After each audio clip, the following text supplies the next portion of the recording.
Hi, welcome. Hey, it's Dave's birthday present opening time live with Smoo and the crew on this Tuesday, May the 8th. Yes, our good friend Dave Whystherumgone Barker. It's his birthday today, and yeah, we've clubbed together and got him loads of Airfix starter kits and stuff. So yeah. Happy birthday, Dave. Happy birthday. Happy birthday, Dave. Happy birthday, Dave. Happy birthday, Dave. With us in the chat tonight, we've got the birthday boy Dave himself, accompanied by his Mrs. Pip. Happy birthday, Dave. Happy birthday, Dave. Well, somebody's got this echoing in the background. If you're watching it on YouTube, you need to mute it, guys. Remember, because there's a delay. Done. We have Gordon's alive. 3 Sheets Bennett. Hi, guys. We've got our dad. Yes, it's Mr. Mike Mountain. Hello, hello, hello, hello. All the way up in Orkney, we have Mr. Scott Sutherland. Hey, guys. And somewhere near Germany, very close to Germany, in fact. Yeah, it's so close to Germany, it's Belgium. It's Vincent. Hi, guys. Right, and the guys in chat tonight, Kenneth is in. Hiya, Kenneth. We have, I believe, a couple of Dave's daughters. We've got Solistic Diary. That's quite an interesting name. And Yeah, and Abbey Street. That must be Abby, his daughter Abby. Frankie goes to Hobbywoods in. He says hi, Smoo and the crew and everybody. Hello, Frankie. Tony Blackwell's in. He's going, happy birthday, Dave. Yes, Tony. Johnny Blythe says, morning from Brisbane, everyone, and happy birthday, Dave. Cheers, mate. Good night, Blue. Chris Henderson's in. Happy birthday, Dave. And hello, everybody else, too. So, thanks for joining the chat. We'll go into Dave and just... Open. Yeah, Dave's been chomping at the bit to get these opened. Yeah. Oh, Philip Gosling's in as well. God, we're quite... Sorry about Saturday night. I wasn't feeling well, so we didn't go live on Saturday night, but we'll kind of make up for it tonight with Dave's birthday present home. So he's chomping at the bit. Shane Young's in as well. Evening, everyone. Happy birthday again, Dave. So there's a lot of people in to watch Dave watching his presents. He's trying to open them. So I think without any further, as Colin would say, without any further ado, we'll let the birthday boy have a little look at his presents. And Mark Scale Models is in as well, and John Mountain. Right, Dave, over to you, mate. We'll catch up in the chat in a bit. Cool. I've done really well. I've got that. Oh, No, that's paint rack. a paint rack. So you got that from your missus in, from Pip.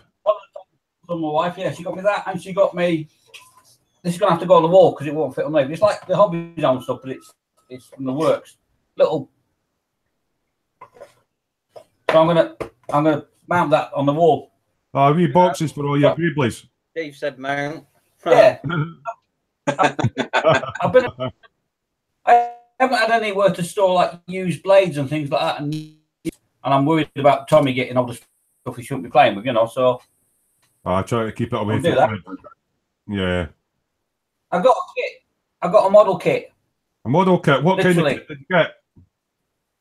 Kit. But what kit did you get? Kit. What's actually kit? You got a Night Rider kit. car. It's a kit. You got a kit? Yeah.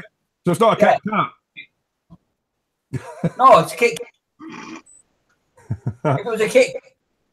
It's a kit. John Mountain's giving it happy birthday, Dave, and hello, chaps. And Mark Scale Model says, hi, everybody, happy birthday, Dave. Cheers, boys. I got that the other week off my mate Andy at work. The old Dremel thingy. It's been he gave me it weeks ago. Yeah, it's great. I love it. Great stuff. So that's what I've got so far. And then I got some boxes. Some strange people. Ken Sturrock's just popped in. He says, something to remember on your day, Dave. America just pulled out of their Iran deal. Oh, for fuck. I got an envelope. It's a little brown envelope. It's not ticking. Might be turkey. Could be turkey. Camera, Dave. So I've got an idea because I know what's in them. Oh, that's freaking awesome. It's a signed Tommy Walsh card. Signed Tommy Walsh. Oh, that's spot on. I thought you might. That is fantastic. Oh, Tommy. Rock on, Tommy. So you I'm go. framing that. Tommy Walsh made a wee visit. Yeah, Tommy Walsh. That's brilliant. I don't know where you got that from, guys, but it's brilliant. It's amazing what you can find on the interwebs. It is, isn't it? Smoo Industries, happy birthday, Dave. Oh, God, what's that? A Tankfest ticket. Mike, you're a bad man. Hey. You're a very bad man. We're going, Dave. We're going, Dave. We're going. Oh, Stevie. Cool. Stevie's got his. Oh, okay. We're going to Tankfest then. Yay. Cool. Hey. Happy birthday, Dave, from all the hangout. Most support the core members, much valued friend to us all, and son of me. Oh, thanks, Mike. Cheers, Dad. The Smoo Industries approved birthday card. And we Tankfest ticket. We're going to Tankfest. Just for you, mate. A box. I got a box. Oh. A box? Oh. A box.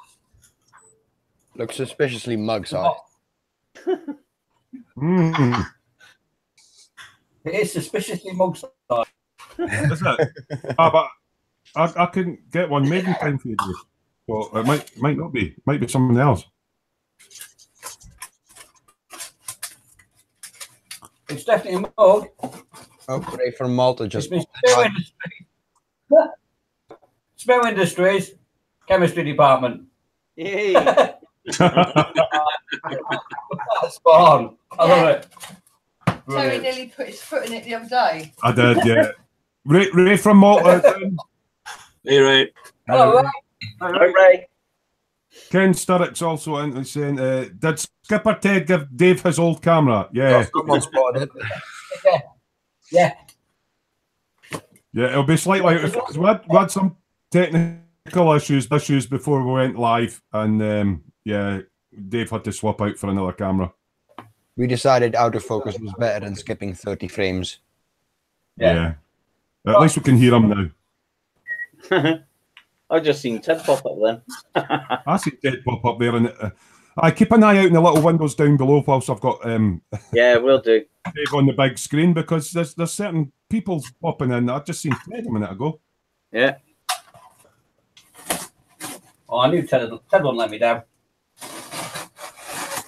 We've got 18 viewers in. If you're coming via the Facebook links, click the YouTube link and you can chat with Dave and us in the live chat. I've just seen a big expression on Dave's face there. What is it, Dave? I think he just found my box. No. No. Is it the small? Oh, yeah, of course, yeah. What's that, Dave? Yes! it's the Mercedes AMG GT3 car. Oh, cheers, guys. You're welcome, mate. Bit of a hunt for that one. Happy belly button day from Dave. Cheers, mate. From Smoo. No. Happy belly button day, Dave. Yeah. You said from Dave. Oh, wow. Wow. Tommy want it. Tommy's not having it. Tommy's not having it. I'll just wait till you get to the big box. What? It's coming. Yeah, there's a German friend, a Belgian friend that helped me an awful lot with this one, mate. So, yeah. It's a very big box. Yeah. So, And he's used. he has. He's taped it very well. There is. Oh, look, Fox is popping in one of the wee screens. There is something in there for Tommy, just to let you know. There is something in there for Tommy as well. So, I think Dave will figure that one out. yeah, you'll figure it out when you open it. I'm just hoping I remembered. In his room, most probably. Stay away from Milo. Oh, it's full of bits. Kenneth M is going, he said box.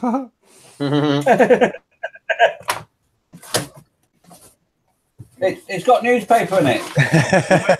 Putting that on the floor and just pulling the stuff out of it, Dave. But yeah. wow, I've got Belgian newspaper. You sure it's not German, mate? No, it's Belgium. All right. I can read. I can't read. It's mostly commercial papers from the local stores. You'll need to try and read something out, Dave. So get something out. I'm not going on the naughty step. Don't you bloody put me on the naughty step, you bastard. You're welcome. You're not on the naughty step. Yeah, naughty step. Oh, what's that? Oh yeah, RX 78-2, Gundam. that's the one for Tommy. That. That's for Tommy. That's for Tommy. What? That's for Tommy. That's for Tommy. That's for Tommy.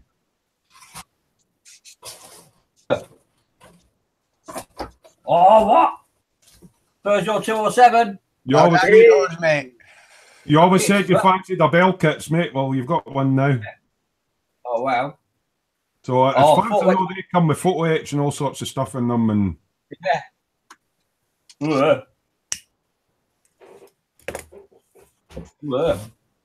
we know you like your rally cars, and Vincent helped pick that one out because the actual bell kits shop is in Belgium. So he was rummaging down the shop live and going, "What one will we get?" Yeah, So, that's. I figured you might need a bit of slow dry CA for the photo etch. So, and that's for Tommy's RX-80. That's a weapons pack for the RX-78. Cool. Oh, he's going to love that. Did you take the bottle of glue out, Dave? I'm getting it now. I'm just going to sniff it now. There you go. Big slow dry. Yep, Cool. for the photo etch. Cheers, right. And there's an incredibly big box in here as well. Yeah, there's incredibly the nicest one is yet to come. yeah, Oh, wow. that will put you in the naughty step, mate.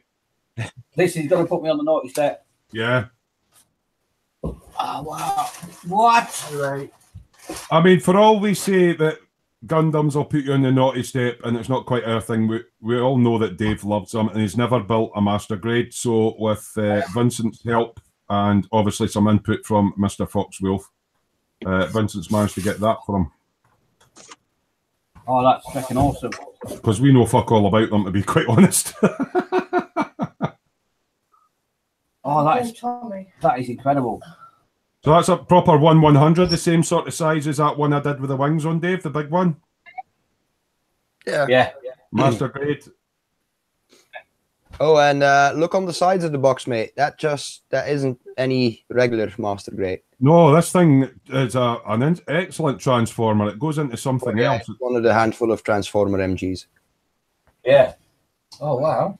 Kenneth's going, Vincent thought of everything. Yeah, he had a lot of input into helping us get some of the strange stuff. Tony Blackwell Tommy, said, I got this for my birthday. All right. It's a Gundam. But you got one as well. You got the RX 78-2 and the weapons pack as well. All right, so we can do a buddy build. We can do Kenneth, that's from Vincent, that wee RX and the weapons pack. That's from Vincent to you. He just put it in to save all right, Tommy. All right, lad. You're very welcome, mate. Enjoy it. Tony Blackwell has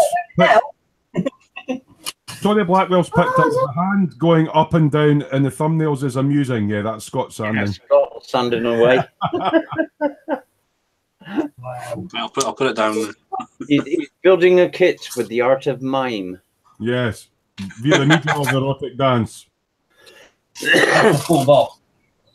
That's a very full box. You got that one down there. A big full box. Sorry. So Tommy's got two Gundam now. He's got the Gundam Where's tank. his other one? Is there Tank any is down here. It actually fits in with the tank, doesn't it? Yeah. Because it's the same show. Tank bit. He's off his birthday off and that and you look. You've got nearly as big a stash as me now. Seymour Bobbington's is in. He's going, hi peeps, hi Seymour. Oh, Daddy's wow. got another car as well. Look. Yeah, you. Oh, What is that? The Bell Kits rally car, the Peugeot. What's that? Where's that model? So I hope you're happy with all your stuff, Dave. Well, we'll do a happy birthday. We'll do our usual out of tune happy birthday. You ready? 1, 2, 3. Happy birthday to you. Happy birthday to you. Happy birthday to you. Oh, I'm going to sleep with them now. That's what Mike was going to do with his shuttle. Yeah. Oh, wow. So, Nice. Yeah. I mean, everybody had input into what you got, but big props to Vincent for rushing about, hunting down some of the stuff for me. As I say, folks had input and all that on your naughty step thing, but it was Vincent that sort of went, I know what he needs. So I hope you enjoy building that. I will. I love it. Cheers, Vince. You're like a star. Frankie Goes to Hobbywood says, fantastic stuff to have tons of fun, Dave and Tommy. Seymour Bobbington's saying happy birthday. Kenneth M is happy birthday. Frankie Goes to Hollywood and happy birthday again. Paul Freeman, happy birthday, Dave. Shame about Saturday. Yeah, we'll be back to normal this Saturday. And Ray, happy birthday to Dave from Ray. So you've got everybody wishing you happy birthday, mate. Indeed, I've had a great day. And that's just topped it off now. I'm overwhelmed. Oh, the only thing is you've got a big pile of boxes of kits, but you know the most important one is your signed Tommy Walsh card. That is absolute. That's getting framed and going on the wall. That is, because that is the most. The man himself. We tried to get a hold of his agent to get a message from him, but unfortunately he was busy doing somebody's garden or something. I can't remember, but yeah. Oh yeah, you've done well, mate. Brilliant. Tommy Walsh. Right. That should keep you going for the next 7 days. So you're having a birthday next week as well? I'm probably having a lie down. You've actually got a stash now, Dave. You've got a stash. I've got a stash and I've got a ticket for Tankfest. Yeah, you weren't expecting that one, were you? And that's you can blame Dad for that one. Wasn't thinking that. Chris Henderson saying, well done, Dave. Lucky guy. You are well thought of. He is indeed well thought of. Yeah, we all rip the piss at each other, but at the end of the day, yeah. Yeah, we like our Dave and his shopping Thursday videos and... Wow, that's just... I can't believe how big that Gundam is. It's like that. Sorry, the naughty step. We'll waive the naughty step tonight. You can say Gundam tonight, just tonight. But on Saturday night, if you say it, you're on the naughty step, all right? Okay. Now, I don't know what series of Gundam. It's hard for me to say. I get a lump in my throat when I say, the Japanese mechanized robots. Seed Destiny. Vincent knows all his anime related to the Gundam stuff. What series is that out of, Vince? It's from Seed Destiny, basically the second part of the Seed series. Yeah. He said Seed. I'm sorry. Awesome. Yeah, they're big bloody boxes. I know my one's got a big bloody box, yeah. Nice banging that. Oh, What? it's got a ton of stuff in it. Well, yours got a ton of stuff in it as well, yeah.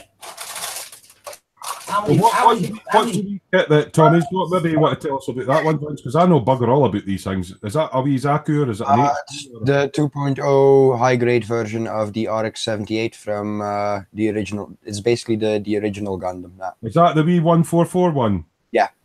Right, so it's got a lot of detail on moving limbs and stuff, and then you've given them a gun pack for it, I know. Yeah.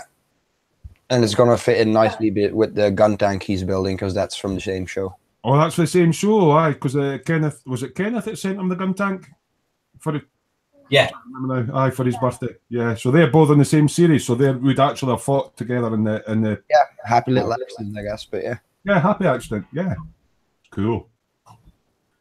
So yeah, guys, Hello. We'll probably carry the hangout for a wee bit if the guys are all right with that, because we didn't do one on Saturday. So if you want to chat, fire questions or whatever, probably not modelling related, we'll just goof off for a bit.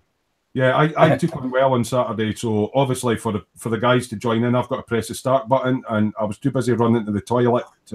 I'm not going into too much detail, but yeah, I couldn't press the start button, and I didn't think I'd be able to sit in the chair long enough, so we just decided to not come on Saturday. So we're doing Dave's thing, and we'll be live again on Saturday, so you can all have fun. So, Dave, what's the first one? Yeah, what's the first one, Dave? Oh, he's busy chatting. Oh, I don't know. I've got to finish Testy Rossi yet. There's one. You basically got 4 kits, and it's all 4 of them were on your wish list. So yeah, it's gonna be a good one.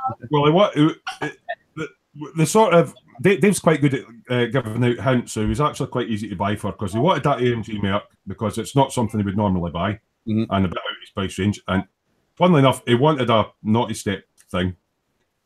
And he's always been on about Bell kits, and he likes his rally cars, and he loves Tommy Walsh. So I think we've got all the bases covered. And then he's got his Tank Fest thing, and that's awesome.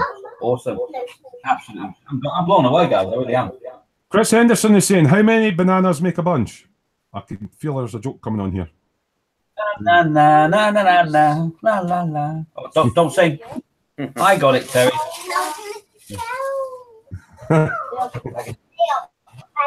Munchkin's in here as well now. Around. He's all dressed up with a dress on. Mike, Got your tablet. Mike, I got a cup. Hello. Your bench is looking as if it's sort of expanded and stuff. And yeah, what have you been doing to your bench? It's all ready for a big submarine to go on.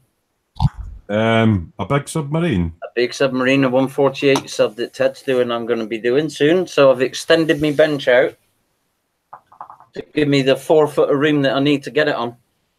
Wow, it's actually it's quite a nice, and it's all nice and bright now. And you've got a puffin with a hot bum on top of your lamp as well. I've noticed. That's Helgi, isn't it, Scott? Yep. That's Helgi. You were up all last week visiting Scott up in Orkney. And you didn't find any real puffins, did you? No. Oh, as hard as we tried. No. So Mike's back for his big road trip. He actually popped in and seen me as well. He's like, "Oh, yeah, I got to meet Dad in the real life." Ken Sturrock. Scott had me for a week. Custody battles. Ken Sturrock is saying that's nice, Mike. Yeah, so yeah. It's just waiting for me now. I'm going down to E-Models with John on the 29th, and hopefully Fox and Ted are going to be there as well. They said they'll come down. So that's the 29th of May.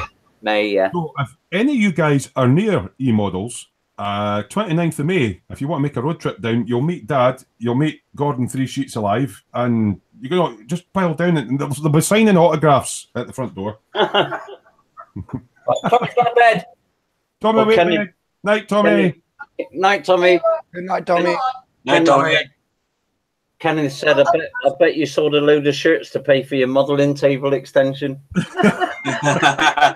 Kenneth seems to think that Mike's got a shortage of t-shirts. Different one. I've got loads of shirts. I don't know where he's getting it from. But because he's sort of from the Liverpool area, I did check to see if the wheels were still on my modelling chair when he'd left, and my t-shirts seem to be intact, so I'm all right with that. Yeah. Yeah. All 3 cars you still have their wheels. It's all good. It was a nightmare trying to get them wheels off your bike, I tell you. Yeah, he had a wee shot my bike off. Yeah. Fell over when I put it on bricks. What are you going to say there, Dave? Sorry.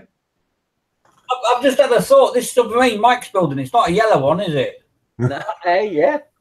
Could be, couldn't it? Oh, they don't do that, though, do they? They do, though, don't they, though? Oh, yeah. That's going to be a long build, I reckon. That, but I'm going to do the King Tiger tank first with Kenneth, and then finish the 7 class lifeboat and Westland that I'm doing at the minute. Yeah, because you're doing that for a friend, aren't you? Yeah. Then leap on the King Tiger with Kenneth, and then I'll get on with the sub Yeah, because you've got that shuttle that you got for your birthday, but there's been somebody being really naughty in our group that knows quite a lot about shuttles. Mr. Gordon's alive, John. Yeah. Accidentally happened to click on certain things and send you lots of links for detail up, like thruster bells and stuff. Yeah.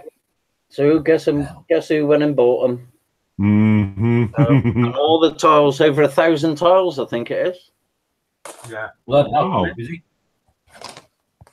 So that'd be good. I wanted to, because it's a rare-ish kit, and I was absolutely, and still am gobsmacked the fact that I've got it. I just want to do it proud now, and I want to put all the bells and whistles on it to make it spot on. I know they had thruster bells, but I didn't know they had any whistles on that shuttle. Actually, Mike, I've got something you can have, Dad. What's that, Dave? For that. Well, I've got them little white plastic spacer things for the tiles that you can use them if you want, mate. Would that be Tommy Walsh approved ones? Yeah, the Tommy Walsh ones, yeah. Oh, from Poundland. Oh, got you. Yeah. There are them tile spacers available. We're actually going to. It seems we're going to be getting a proper modelling related questions now. I love this name. Scruffy Pup is in. Hi, Scruffy. Yeah. As some of you saw yesterday, I asked Fox, Ted, and Chris this question: what are your choices from the following list? So we're just waiting for him to pop the next list up in the chat. But yeah, I feel free to ask us questions. I mean, it's basically Dave's birthday present opening, but I feel because we didn't come on the Saturday, you can have a bit of laugh with us if you want for a wee while. Dave's fed and watered, you know. Yeah, I've got a cup of tea and I've got a fan. Yeah, Kenneth is asking, have you got any rum there though, Dave? I have. You got any rum? I have. I've got a oh, you've got some rum, I bet. You're working tomorrow early, are you? No, I'm on the late shift tomorrow. He's on the late shift. Oh, and obviously this is a school night, so I appreciate some of you guys that are watching have probably got work in that in the morning, apart from our Australian viewers like Kenneth and all that. Who was the other one that was fed down under? Try to remember again. I've got a memory like a fish. We do not condone drinking dark rum straight from the bottle. Children. Yes, it might give you ulcers. Kenneth is saying, are the tiles for the heat shielding on the underside of the shuttle? As in, are they cast in the kit or do you have to put them on extra? Yeah, it's Ken Sturrock who's the other one from down under. Kenneth is a Brisbane, yeah. So we've got a couple of people tuning in. It must be about 4 o'clock in the morning where they are, and really appreciate you tuning in. All the way from Australia. The tiles are for the underside and all over it, basically, from what I can gather. Right, I think what Scruffy Pup is going on here. Right, I'll go back to his original question. What are your choices from the following list if you're going to buy a model? Is it the actual cost of the purchase, the construction, the painting, the weathering, or admire a completed model? What's your favourite part of it? Construction for me. Construction for me as well. Yeah, I like building the model. I find painting a chore. I can do the painting, but I like the sticking bits together. Yeah. Yeah, it depends. I'm the opposite. I enjoy the painting more. I enjoy the painting more than the modelling. Now I'm competent with an airbrush. I find that I'm leaning more towards the painting and the different techniques now. What about you, John? What's your favourite? A bit of everything, really. It depends what mood my head's in. Yeah. Yeah. In the making mood, I'll bang kits out and bang them You said out. bang. It depends. Don't say bang. Depends on the model as well. Some are like easy to mask and paint and whatnot. Yeah. And others are a bit more of a chore, so you'll do that more in steps. What about you, Scott? Basically. Yeah. What about you, Scott? What's your thing? Is it the actual excitement of the purchase, or seeing the finished model, or building it, or painting it, or all of the above? It's really all of the above, to be honest. Yeah. I mean, I take fads when I'm doing it. Sometimes I just want to build stuff, and then sometimes I just want to paint stuff. I'm a bit like John. And what about you, Mike? Yeah, we've said this on other hangouts we've had non-live, haven't we, Terry? Yeah. I just feel like building tonight. I don't feel like spraying or weathering. I just want to glue stuff. So I mean, Gordon's alive. John 3 Sheets Bennett sent me a little. It's a tiny little kit. It's actually this piece. Right. This is the first model kit that I ever made when my dad was still alive. So he sent me that. So yeah, I'm building that because I've got a load of painting to do, and I just want to stick things together. So I've started building that. Don Gilchristen is saying good evening. Yeah, evening, Don. Kenneth M saying it's almost 5 a.m. down under. Ken Sturrock saying 5 a.m. there.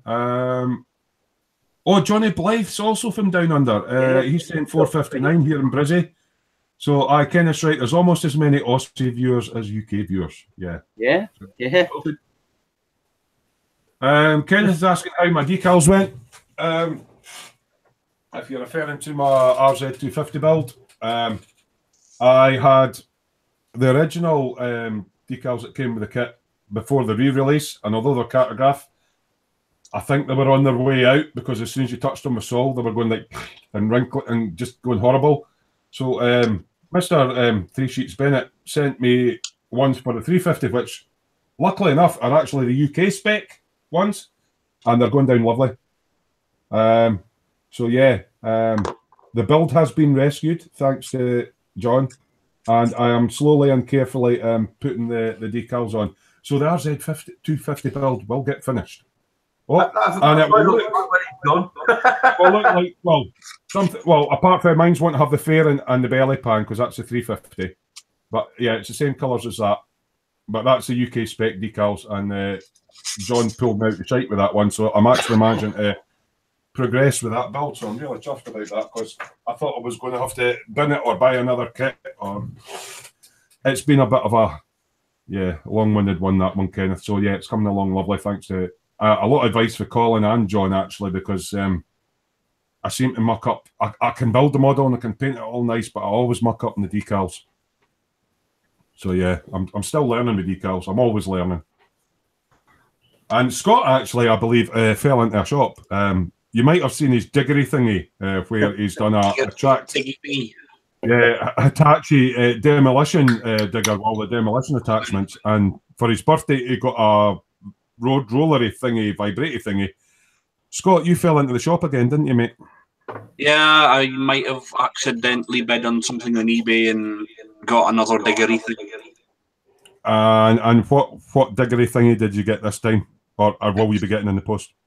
It's the same as this, except it doesn't have that, and it's got like a proper digger bucket thing on it. Scooting bucket on it. Yeah. So you're going to have the whole Hitachi. I like them actually; they're quite cool.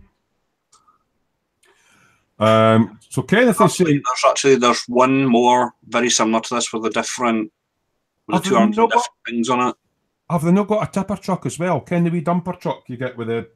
I don't know. I'm sure I've seen a dumper truck. A 1 ton dumper truck with the wee skip bucket in the front. I might be wrong. I think they're coming out with a wheeled loader thing as well. Oh, a loader truck, that would be cool. Dave's busy looking at all his prezzies. I'm just checking something. I'm just checking something. Because we've got loads of guys in Australia, haven't we? I'm just seeing how far Adelaide is from Brisbane. They could have nipped round and said hello to my sister. Was your sister too far? Yeah. Right. Yeah. I think your sister would be a bit scared of a load of strange modelling types turning up at the door and saying, "Oh, hi, we're Dave's pals off the live hangouts and that. Can we come in for a coffee and that and eat all your cakes?" It's what's spider at them. Kenneth is saying, so John has one less decal sheet. Can his feet reach the floor yet? Kenneth keeps making this joke that John's sitting on his throne of decals, and every time he buys some more decals, he gets slightly taller on screen, but because he sent me some, can his feet touch the floor? So just those that aren't in the know. Don Gilchrist is saying, you lot like bikes. Certainly myself, Mike actually quite liked the one he did. John's built them all, and I know Scott likes his bikes as well. So yeah, they're a nice build. They don't take up a lot of room on your shelf, you know. You did that one. The old Matchbox kit that I sent down. Was it? Can't mind what. With a rider on it. Yeah, the fastest lucky 650. Yeah, quick as fucky. Yeah. Don's saying I got a tank from Dave Cooley's Emporium the other day, and he's quite a few Heller bikes in there just for your interest. Now I haven't. I know about Heller, but are they no sort of 1/9 scale like what all the Protar stuff and that is? Not sure. Yeah. Johnny Blythe is saying, Dave, Brisbane to Adelaide. It's only just over an hour by plane. Yeah. By plane, yeah. Kenneth is saying he just got a Belkits Ford Fiesta yesterday.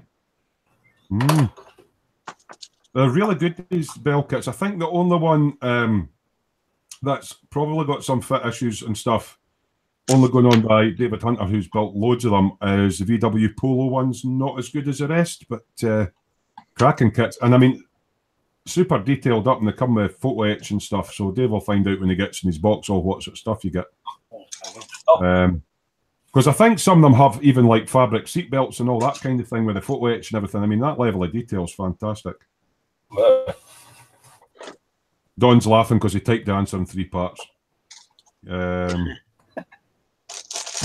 idea, but a few. Yeah, I'll be happy when I eventually. I mean, I'm still trying to build one bike, build the whole Tamiya range, but John's built all of them more than once.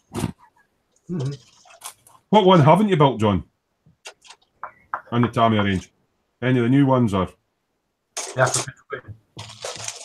Africa Twin, but that's not the 112, so that's in 112. Is there any that you've not done?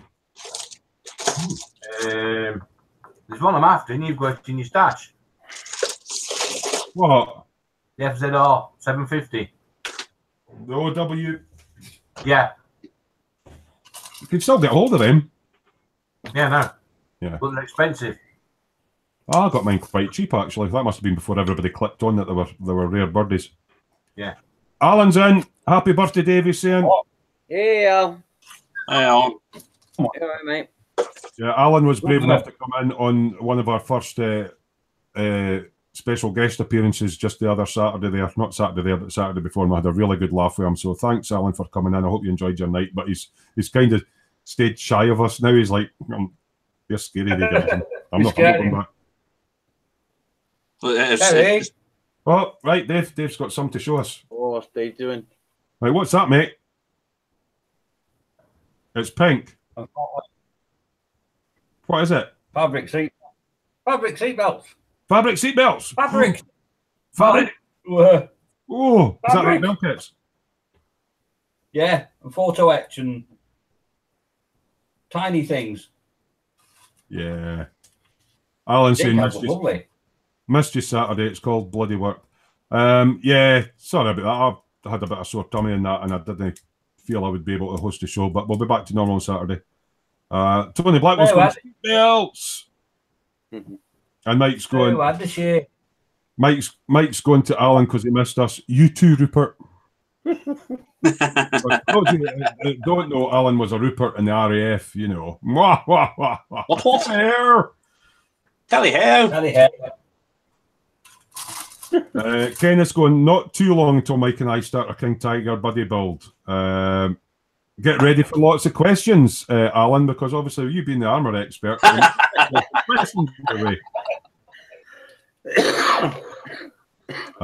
Stirrett's going allegedly. I don't quite get that one, Ken, but yeah. Allegedly. Yeah, anyway. Yeah, moving on. So you're all saying hello to each other in chat. What else is in that Belkits kit, Dave? You've got to give us a wee inbox review. I mean, this is your first time looking at one, isn't it? I've never done one. Yeah. That's it. You get a mask as well, mask set for the windows. See the mask set of the die cut, or do you have to cut them out like the Tamiya ones? No, the die cut. They look die cut, actually.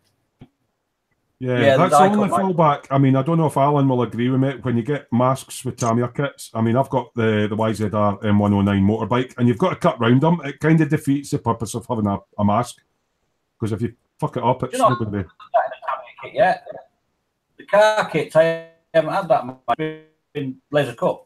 Yeah, Alan is asking, is that the Belkits 207 rally car? It is. It is, yes. Mate, yeah.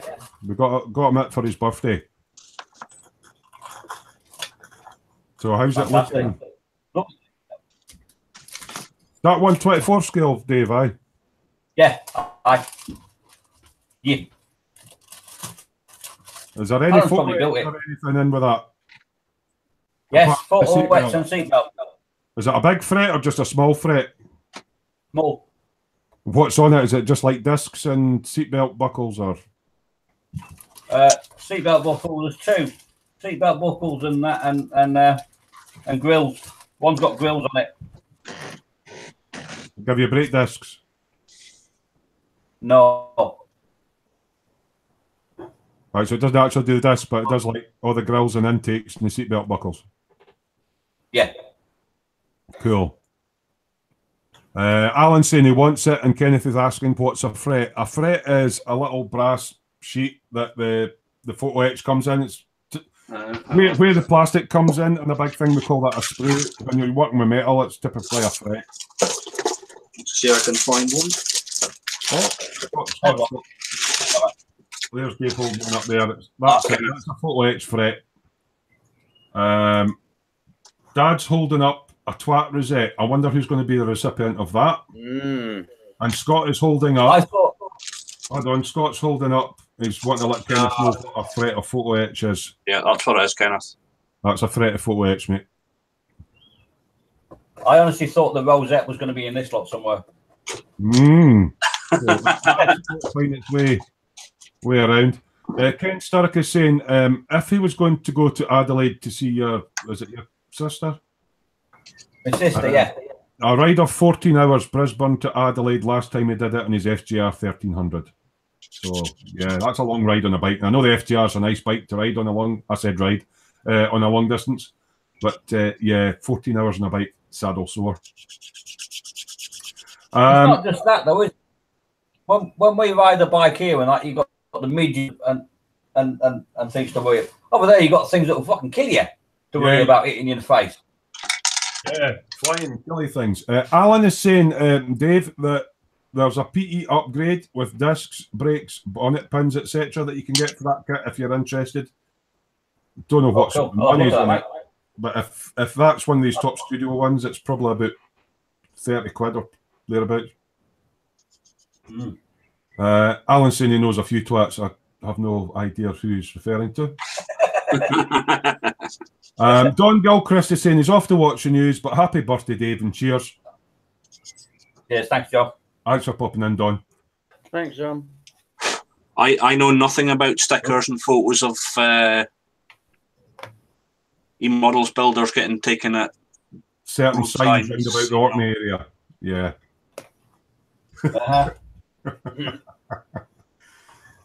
Kenneth said, I just said, okay, thanks out loud. We can't hear you, Kenneth. Right. Archie. Where's Archie? I'm back. Oh, I'm back. Wow, it's a cardboard. Look, he's fighting the next generation of pick that one up and give it a shake, Archie. He's got it. He's got it. He's having it. Oh no! What's he got? What's he got? He's got. He's nicking me 207. He's having that away. That. Oh dear. Ken Stark is saying after doing that long run on his FJR, that's why I can't ride anymore. Dave, he's an Asian and a 4x4 now. What? You're not. That's Grandad. Alan's saying, glad I caught you a lot. Just walked in from work. Been in since 7 a.m. Yeah, that's quite a long shift, Alan. So Archie is going to try and open your box via the medium of teething teeth and wiggly dance. You'll have all the corners chewed out the box. What? What? What's the matter? Yeah, you tell Terry. Tell him. Archie. Is he starting to try and say stuff now, is he?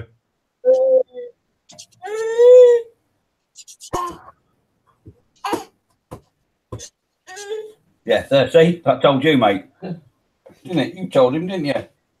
What's Ken talking about? Oh, somebody took him out on his bike with a hip and shoulder into a bull bar. Oh, yeah, Australia, everybody's got bull bars. Oh, that would be a dullion. Oh. Yeah. I was off Thing a bit. Smells. See you lot. And happy birthday, Dave. Cheers, mate. Jared's just popped in. Happy birthday, Dave. He's even got a little cake and everything in the chat. Have you got a cake, Dave? Oh, brilliant. Are you allowed cake? I had one earlier, actually. She bought me one from Greg's earlier. I did. I'm lying. I had a bit of a cake. Ta-ta, Alan. Apple. Ta-ta. Our John's battery's just died, but he said, have the great rest of the day, Dave. Oh, yeah. Mike's brother John's had to dive out. Oh, Ken's had a sore one on that bike. Severed all the nerves on the right arm. Ouch. Yeah. Yeah, when you're on two wheels, you don't really want to meet quickly with a solid object, especially if it's got a bull bar on it. Yeah. What are you doing? Get out of me. What are you doing? Yeah, so, Dave, what do you think you will build first out of that pile then? Whatever actually lets me build. Because you're in the middle of doing that beautifully goes together the big plane, aren't you, at the moment? Head Force 1 on the Lancaster halfway through. Yeah, the one that you're building around the filler yeah. Yeah. It's actually sculpted out of filler. I don't think there's a lot of plastic left, to be honest. And you've just started a car kit, haven't you? What, the Ferrari? Testarossa. Yeah. Yeah. I'll tell you what, I didn't realise that car was so low and wide. Yeah. Don't see it in scale compared to the other ones. Yeah. Right, you got nanny a minute. Sit down.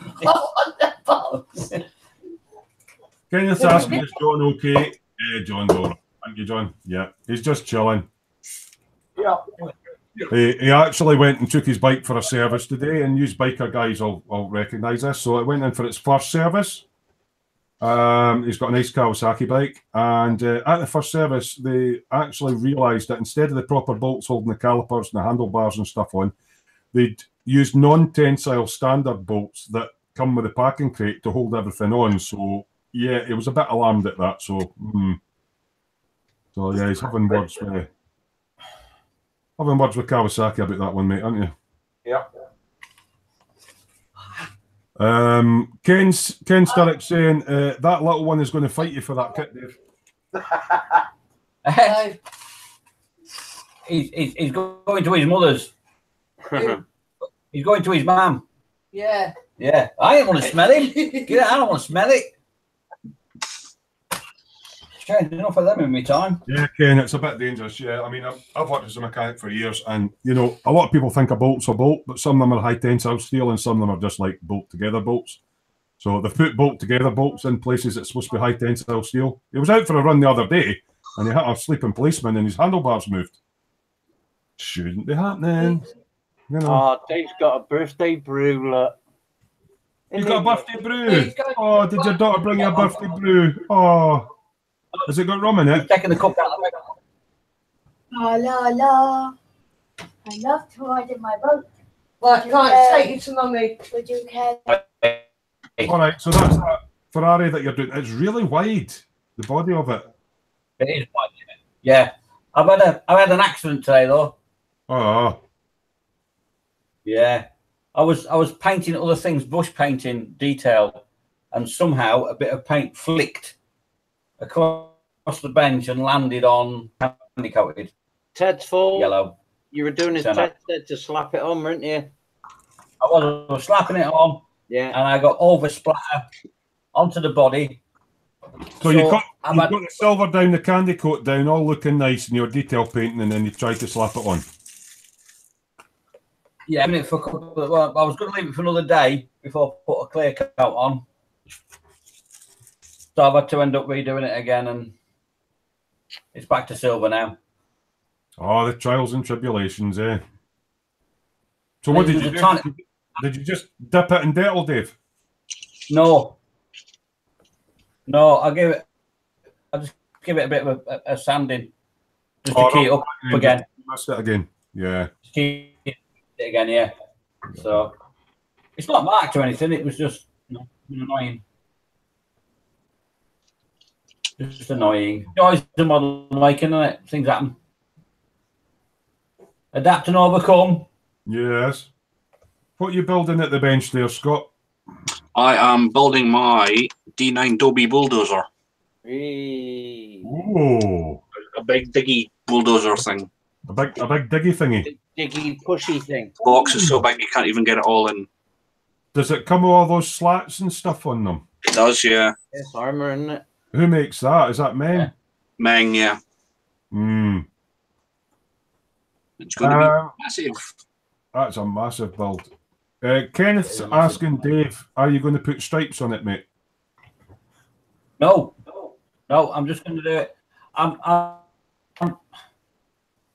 Yeah, the yellow. Yeah, the candy Clear. one. Yeah, the yellow clear from AK, and it went very gold.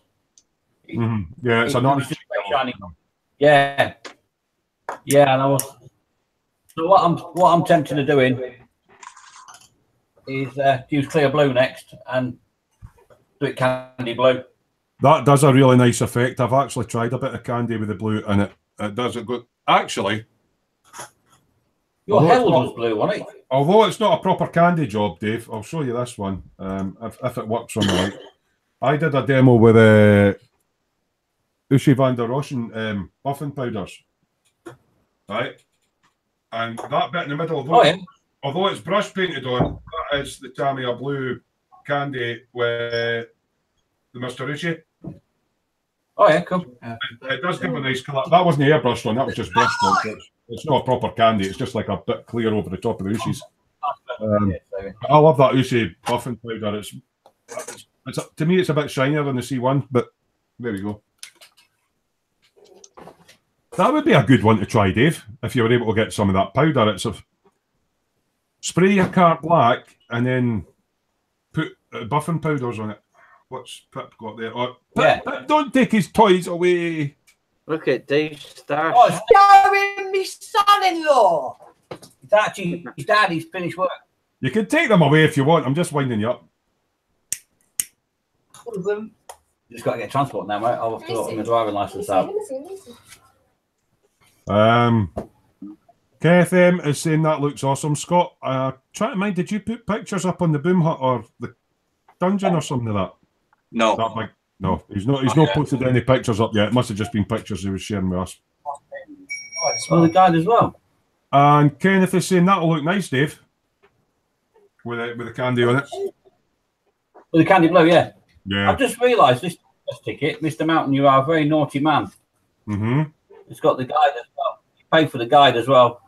For the book. So no, don't laugh. You're not actually just going down to see the tanks. You're going to have a guided tour of all the tanks. No, yeah. Got a booklet. Oh, a guide booklet. The guide book, yeah. Which is really good. Very jealous you're going to Tank Fest, Dave. Sorry, Scott, you broke up a little bit there. I said I'm very, very jealous Dave is going to Tank Fest.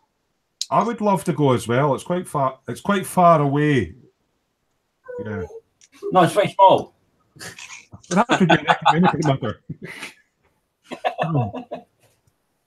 Yeah, so the tank yes, is it the Boddington Tank Museum? Is that right? Is that? Yeah.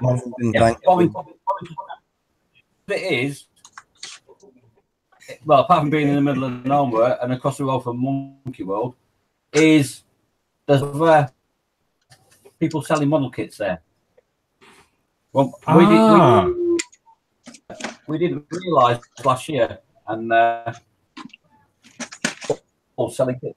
And some bloody good bargains. Good bargains, you yeah. go down a carrier bag for some bargains when you're down there. So there's actually people selling models at the Tank Fest as well. Oh. Yeah. We're talking about tanks and armour stuff. Vincent's been beavering away at the bench and he's maybe quite busy at the moment, actually. He's got that kind of face of, I'm concentrating at the moment. Just about done. He's been working on a couple of gun type things. Yeah, back 40 and back 43, 41. You maybe, just for people that are interested in some of these kits, maybe what I just... I thought that Tank Destroyer one was pretty cool, but just the two of them side by side for the scale These are the two kits I'm building. So that's AFV Club pack gun, and the other one. Yeah. Yeah.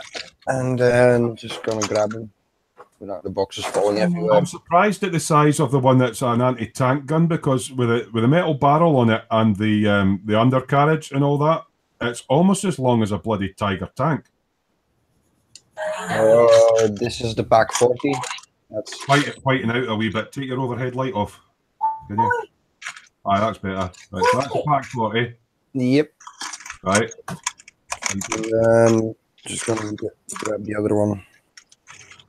These are for a dio, so he's got a dio plan for these. And this is the pack 43. So it's enormous. That's 1/35th scale. So when you look at that, that's as big as a tank. Now I'll just hold them up next to each other for a second, dude. Because the wee pack 40 is a lot smaller. Yeah. Yeah.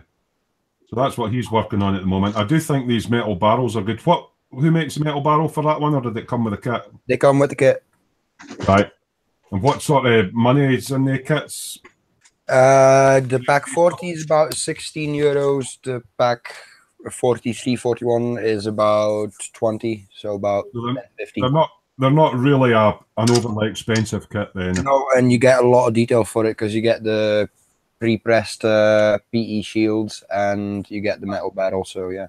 You had problem on one of those two where there was like little bolts. Yeah, basically the way the pack shield works, instead of using a thick slab of armor to save on weight, they used 2 thin slabs and spaced them out.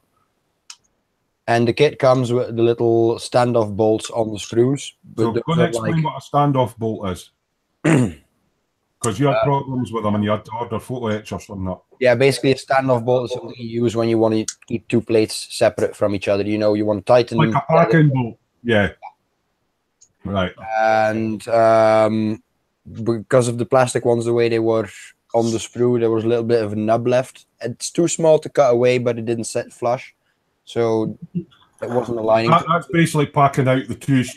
Basically, you've got a layer of armour and another layer of armour that are spaced out with little bolts. Is that aye? I understand what you're talking about now, and it just didn't sit right. Yeah. Yeah, and so I decided to get the brass ones, but that was only about £5, and you get enough to do both the pack 41, the pack 40, and the pack 43-41. But they'll be a bit fiddly though. They're a bit fiddly, but the brass ones, you know, because they did their CNC milled ones, so they just drop into space.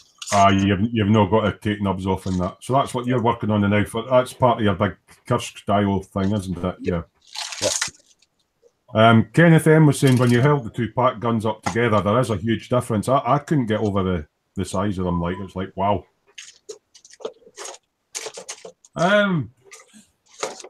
Dad? Yeah? What's on your bench, mate? Apart from a can of Coke, I can see a can of Coke. Can of Coke, a computer mouse, 2 Post-its, and a packet of fags and lighter. So busy as usual, yeah. And John has his. Hey, hang on, I've been sorting all this out today. I have been busy.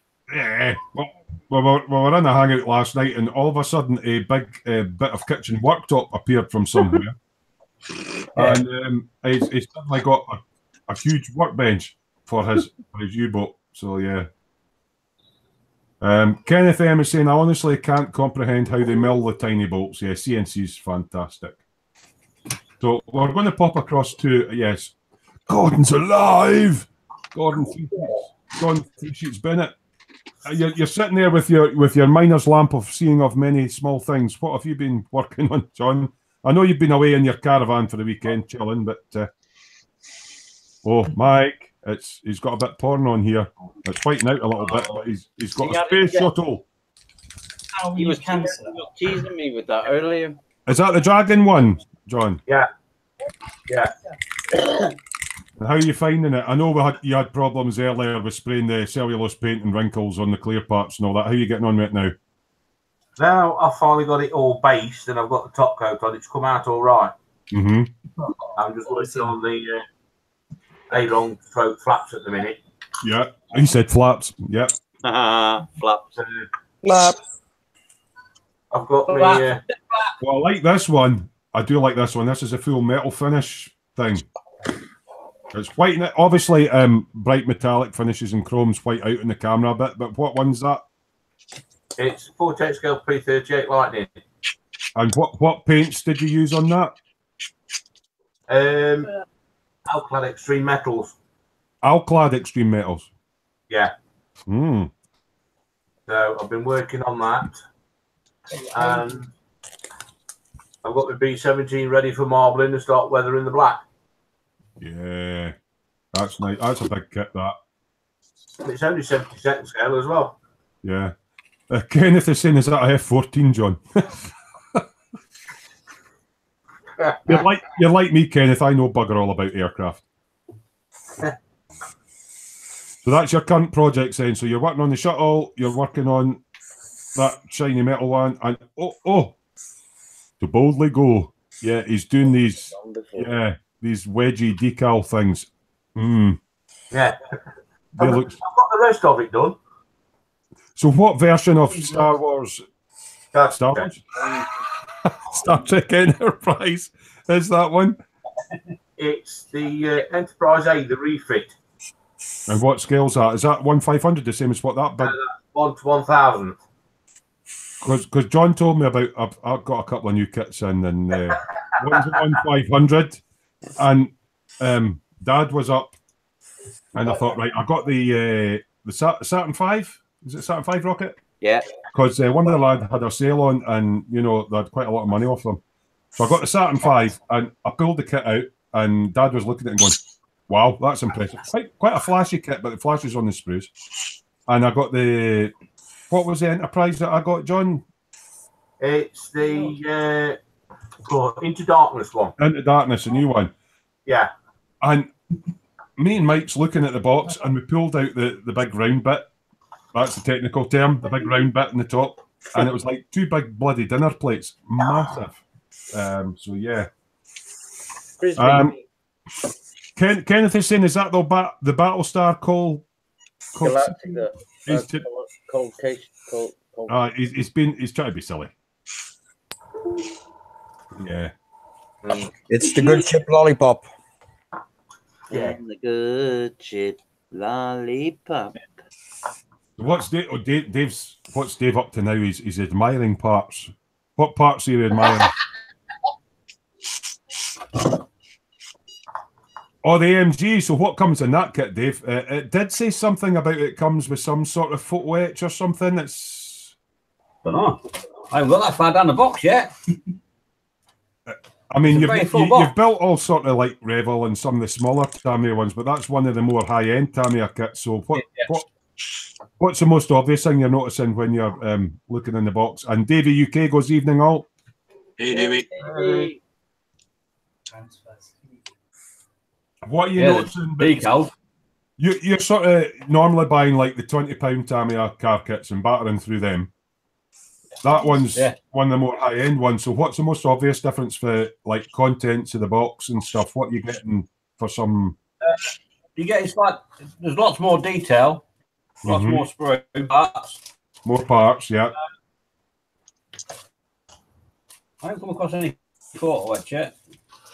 I thought there was photo etch in it. I might be wrong. Davey UK is going happy birthday, Dave, by the way. Davey. I'll pick something up now. No, there's no photo etch, sorry. It's got the mask. The mask. It's got decal seatbelts, mate. So it's decaled seatbelts on that one. Yeah. Yeah. It's nice. It's very detailed. There's lots of parts. So just more parts than the cheaper ones. Yeah. But a lot more detail on that. Yeah. Looks a cracking kit. Like. Are you getting 4 little stickers as well for like the Mercedes logo and whatnot? And and there should be a bit of grill mesh in there as well. Yeah, grill mesh and sort of, they do it with some of the high-end motorbikes. It's almost like a thick foil, adhesive foil for like the badges and stuff. Aye. Yeah, it's got that in it. Cool. It's just a beautiful kit. It's a really nice kit when it's built. I watched that Andy's Hobby HQ build it when it first came out. I think it's a gorgeous kit. I'm not sure if I think Alan's away, but yeah, he was away, but yeah, that's a cracking looking kit. I mean, I've never really built a car for 35 years, so I don't know what the current kits are like. You know, you've built quite a few now, so you've that's got a lot more detail, and probably the bell kits as well has probably got a lot more detail than what you're used to doing with the wee £20 kit. Yes, yeah. The Revell kits are nice, but they're not very detailed, and a lot of them, like the underside, a lot of things like the exhaust system and that are molded in, whereas these aren't. So right, that's a visible difference right away. So, like, so you're actually putting a separate exhaust on, which you can paint separately, and then put on underneath. Yeah. And that. Yeah. What about engine detail in that? I mean, see the engine detail on that. Will it be viewable? Do you know if it pops up? And is it a rear engine? Or, you don't know yet. Yeah. Oh yeah. Are you going to have a look at your? Sorry, Dave. When you go. Yeah, well, I'll have a look at my notes. That it's huge. You said it's huge. Yeah. And that's without his Optivisor on. Yeah. There you go, get it out. Oh, get it out. Get it out. Sorry. They get it out. It's a very, very full box. It is, yeah. I think the biggest thing with them is there's so many small, intricate parts. It takes so long snipping them up and cleaning them up. Which, see that thing you got for your birthday with all the little drawers? That'll come in handy for separating all your parts. Yeah, because the entire roll cage is all separate tubes. No, we're on to the naughty step one now, Vince. Yeah, that one. Gundam. Yeah. Gundam.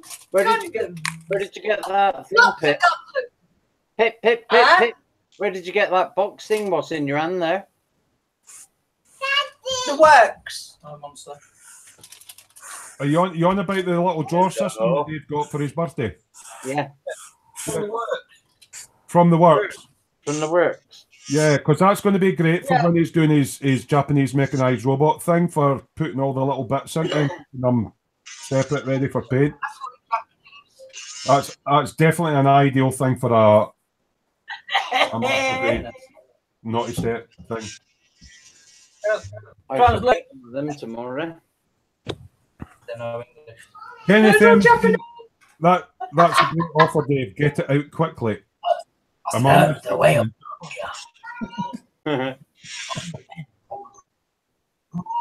Oh, what Pip said. Yeah.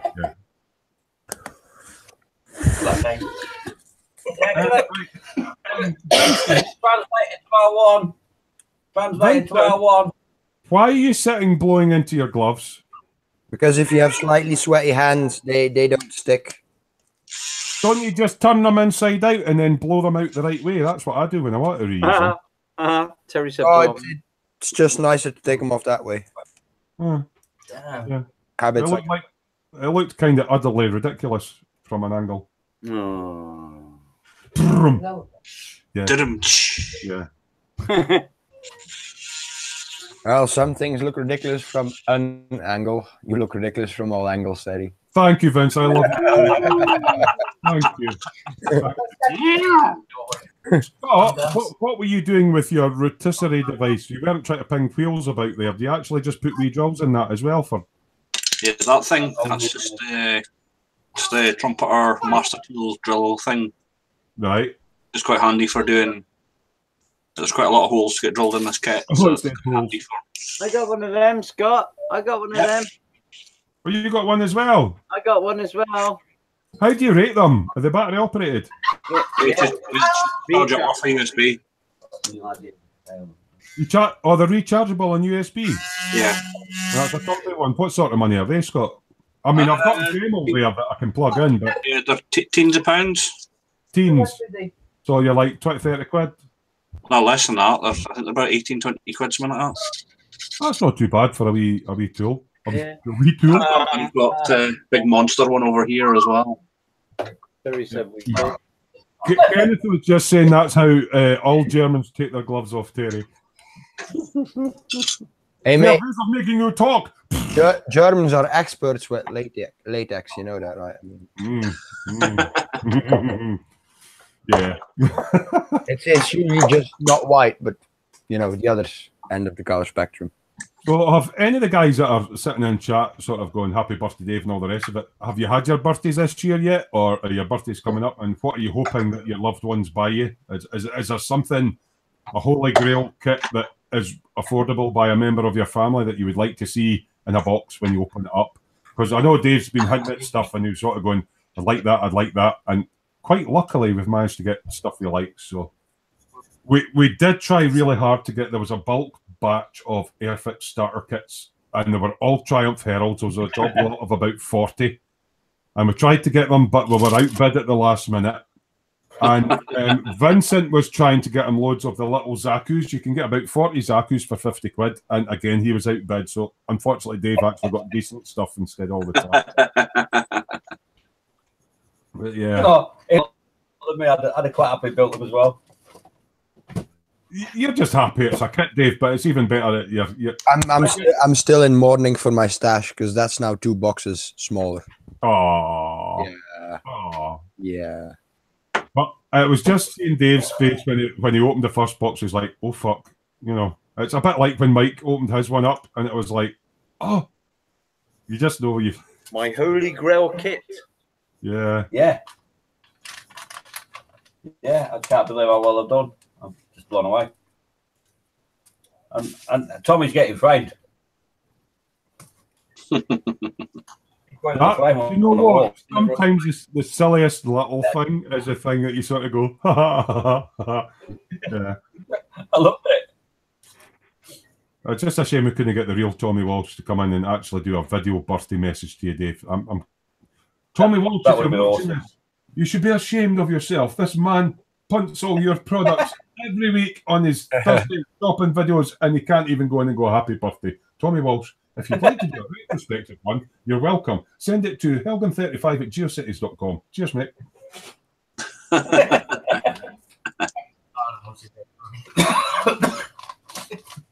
Oh, dear. Well, I'm just trying to think what's on next up. I think, well, this is May still. Next month, we have a Belgian friend, Vincent's birthday, and we also have Paul Stewart's. So that's next month. So, yeah, our wallets can take a rest for a wee bit. Paul's going to be really because he buys the shit kits, then we don't have to. Paul kind of buys all the shit kits and tells us how shit they are so that we don't have to buy them. We have to buy them, yeah. But now we have to buy them. We have to find kits that we'll have to look at somebody else's. He's getting into his resin stuff now. He likes his resin bus and that, but we'll have to think something totally inappropriate. Beyond Hope, Andrew Sutherland is in. He goes, evening guys, just popping in to wish a pensioner a happy birthday. Thanks, Andrew. Hey, I'm a pensioner, eh? Which pensioner? Are you on about Dave or are you on about Mike? Oh, it's really nice. Aye. Oh, great fun. Oh, good doctor. So I think we know Dave's going to be sort of deciding what he's doing next. We kind of know what Mike's in the middle of and what he's doing next. We know what John's doing. Scott's quite busy with all his stuff. Are you running 2 or 3 kits at the same time, Scott? Are you kind of getting into that big dozery thingy and possibly some other thingy at the same time? I've got to finish off the rolly thingy, and I had to finish off that BF 109 I was working on as well. You finished it? I need to finish it. Oh, you need to finish it, aye, because you sort of showed us how you got on with... Oh, you got some camo down on it. Yeah. Nice. Oh, it's hard edge camo as well. Cool. And that, what was that? The wee Airfix kit, the new toolkit? Yeah. So that's just a wee fun thing in the background. Yeah. That kit you're doing just now, that's going to be a lot of work. Yeah. Good to see you've got your mojo back up though, Scott. It's getting there. Yeah, I think those diggery thingies and rollery thingies have got your mojo back up again. Yeah, no, another diggery thingy coming. So Vincent, I know you're working on your pack guns and all that at the moment, and you've obviously got a big dio plan. So what's the next model that you're going to? And you've recently done. I don't know if you showed the guys because we didn't do Saturday. You finished a tank that you did in sort of a cleanish camo because it was just like it was just going to the front. Yeah, like first week at the front, I basically. don't know if that's handy, mate. I know I'm putting you on the spot. Just I'm just gonna need to make a bit of spot. Please. That's all right. That's cool.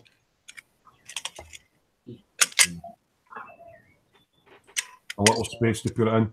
So is this tank that you've done? I know you've done it like freshly weathered because it's just been sent to the front. Is this also for your Kursk dio?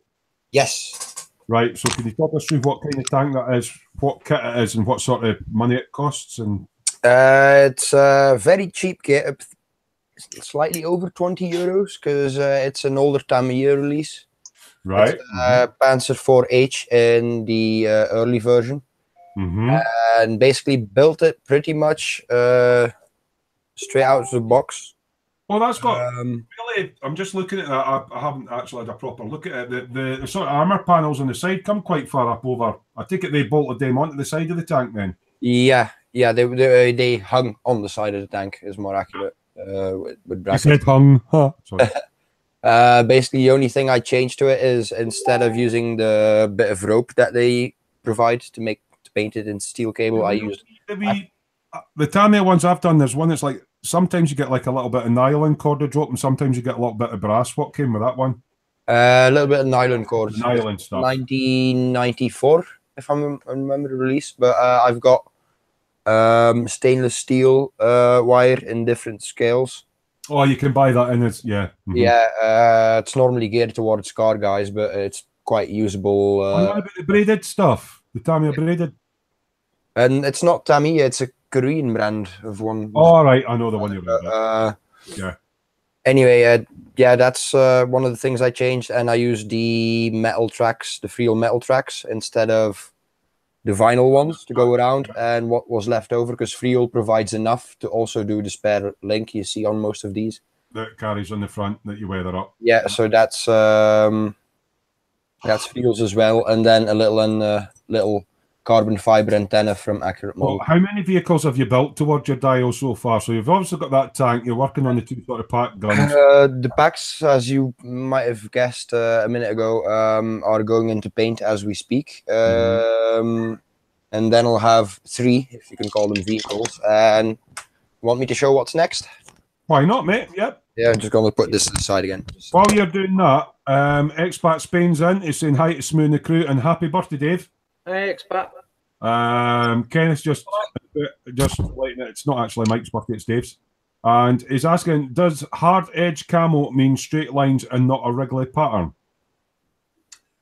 I'll wait till Vincent comes back, possibly. Or John, do you want to answer while Vincent's hunting what hard edge and soft edge camo is? The best way to describe it is if you've got 2 camouflage colours, say green and brown, right, and you painted it with a brush, your green and the brown together, that is a hard edge. Yeah. Where soft edge is where you spray it and it fades, so it's solid one colour and it fades into the next one. Almost like the overspray of the colour you put on top merges into the... Yeah. There's different ways you can do it. Normally when I'm doing a faded blended one, is I use blue tack sausages. You said sausages. Get a piece of blue tack, roll it into a thin, like Dave's done on that. Right, I'll just show you what Dave's showing you there, right? So that's a hard edge camo where you've got a clear definition between one colour and the other, and it's a hard line. It's hard, right? Back onto John. Yeah. But what you can do as well to get a soft edge is just get some blue tack, roll it into a thin sausage, press it onto your aircraft or your tank, whatever shape you want. Yeah. Then mask it off and spray at 90 degrees to it, and it gives you a feathered edge. See, when you say mask it off, are you talking about using tape? Are you on about using mask I off? normally use, if I'm doing the sausages with the blue tack, I'll use mascot to fill in. So I find it easier. Right? Yeah, I tend to go for it. That's what I use, but sometimes, like, Vincent's got that Panzer putty there. Yeah. Yeah. Right? The Now, way if I'm doing a German three colour camouflage pattern, 9 times out of 10, that's what I use. Panzer putty. Yeah. Yeah. Vincent's been talking to me about this. I know it's quite expensive, but I might get myself some. Yeah, and the way you do soft or hard edge with that is Bit basically soft and hard. Sorry. If you want a soft edge, straight after you apply it, you start painting it because then it hasn't really settled yet. If you want a hard edge camo, give it about 5 minutes because it starts to set a bit, and then you'll get clean lines. Yeah. Dave's just going to try and show us something here. He's got a tank there, right, Dave? That's an interesting camo, that. Yeah, that's 3 colour soft edge. Right, so you're basically just going over and what was it? Freehand airbrushing, basically. That was freehand airbrushing, yeah. Yeah. We'll go back on to Vincent because I've asked him a question about what he's doing in the build. Just before we actually chat to you, Vincent, catch up and chat a little bit. Andrew Sutherland, Beyond Hope, is saying, sorry, Vincent, is that a flat 8 to 8 you're building? Let me get the box out because the Flak 88 is still in 2 bits, the carriage. He's got one of them that I want to put in a casemate in a la Normandy Beaches. Got loads of foam board to build the casemate. The cliff is more worrying. Right, hold on, I'll click on Vincent. This is the one I'm building. Basically, they built about 800 something of these, and it's basically a way of, instead of using the expensive Flak 88 carriage, they basically dumbed it down and used one of the howitzer carriages to simplify and cheapen production. So, yeah. Hopefully that answers your question, Andrew. Again, I've just got to catch up and chat and I'll come back to you, Vincent. Kenneth is going Pat Guns. Ray is going Vincent. Nice work. Kat's in. Hiya, Kat. Kat's saying happy birthday, Dave. She's also saying, is that you an old woman now? She's a cheeky bugger. I feel like an old woman, yeah. Yeah. Beyond Hope, Andrew Sutherland saying, Kenneth, you can have hard-edged paint with wiggly designs. It's all about how the paint meets. A new viewer in tonight. I do like his name, actually. It's the Poor Bastard's Guide to Modelling. Good evening. Yeah, we'll just call him Poor Bastard. It goes, greetings, gentlemen. Good evening. Right, so we'll go back on to Vince. So obviously he's got this big Kirsch dial planned. So he's done his tank. He's doing a couple of pack guns. So what sort of other stuff you going to be sticking on this, mate? So I'll be using this kit as well, which is an initial Tiger 1. Yeah. Tiger 1. Oh. Dragon kit. Oh, a dragon kit. So the instructions will be easy to follow on that one then, Vince. Nope. Yeah, not that. Not pretty clean. I mean, I'll take it out of the box quick. It's a pretty good kit. Now, I know Dragon and, you know, they're quite good at their detail. Would I be correct on that? But their instructions are a bit... So, as you can see, pretty full box, pretty nicely detailed. Are these those tracks you've got to heat up in hot water and bend and stuff? No, these are bending. Oh, is it rubber? All right, okay, it's vinyl tracks, yeah. Yeah, it's pretty vinyl track, but I've got freels for it, as I do for my armor builds. Yeah. So do you have a load of like boxes of vinyl tracks left over from? Yeah, and then I've got like 2 boxes of the Meng glue them together tracks as well. Like I like that on my one. I actually found that quite therapeutic, even though it's a bit of pain to work out how to do it at first. Yeah, I don't really like having 6 parts just to make one link and then having to put them all together as well. So I kind of skipped that. Sorry, Dave, were you going to say something there, mate? Yeah, I was going to say, Vincent, you not thought about doing something like getting a bit out T32 or a KV1? Get the German side first and then move from that, because by the time I finish this dio, I'll have built a lot of the German stuff, so it might be time to move on to, something Russian. I quite like the Russian stuff, but obviously the Battle of Kursk was a Russian front. You'll correct me, Vincent, on this. I'm not. Yeah, Russian front. Yeah, that's why I've got the initial production Tiger that went to the Eastern Front and not the one that went to the African Front, which is I think the one at Bovington is in the When earlier. you're talking about African front now, my history's all over the place, but I know that we fought with the Germans in Africa, and the Africa Corps and all that sort of thing. Was ours the 8th Army? Is that right? The 8th? Am I wrong? I don't know that much about. What was the British forces? Was it the 8th Army? The Desert Rats, wasn't it? Desert Rats, yeah. Was that the 8th Army? I can't remember. Yeah. Yes. Yeah. Yeah. Yep. I know a little bit about tanks and stuff. We should have had Alan here because he would have kept us right with all this, army history. Interesting question for John there. I've got a couple of questions coming up here, so I'll go with Kat first. Building a tank in the UK, that sounds illegal. Do you have a permit to show you're building that? Well, the thing is, Vincent's actually in very close to Germany, so close to Germany he's in Belgium. So yeah, he doesn't need a permit to show him building that. And do you have a permit of your permit to show that you're building that? Possibly a more sensible one. Kenneth M is saying, do the black and white stripes on John's plane mean anything? So we'll go over to John, and he's showing us that. You want to explain that, John? Well, basically, it's a P38 Mustang in the RAF colours, right? And that's a feathered edge with blue so you've tack done worm. that in freehand camo then? You've done a feathered edge with the airbrush? Yeah. No, that's done with blue tack worms. Right. Right? The actual camo itself, yeah. Yeah. The D-Day stripes were put on for D-Day for identification between the Allies and the Germans. Is that a bit like the triangles that they use in the Afghanistan and stuff? So that you look for a distance with your binoculars and you go, that's 1 hour. Yeah.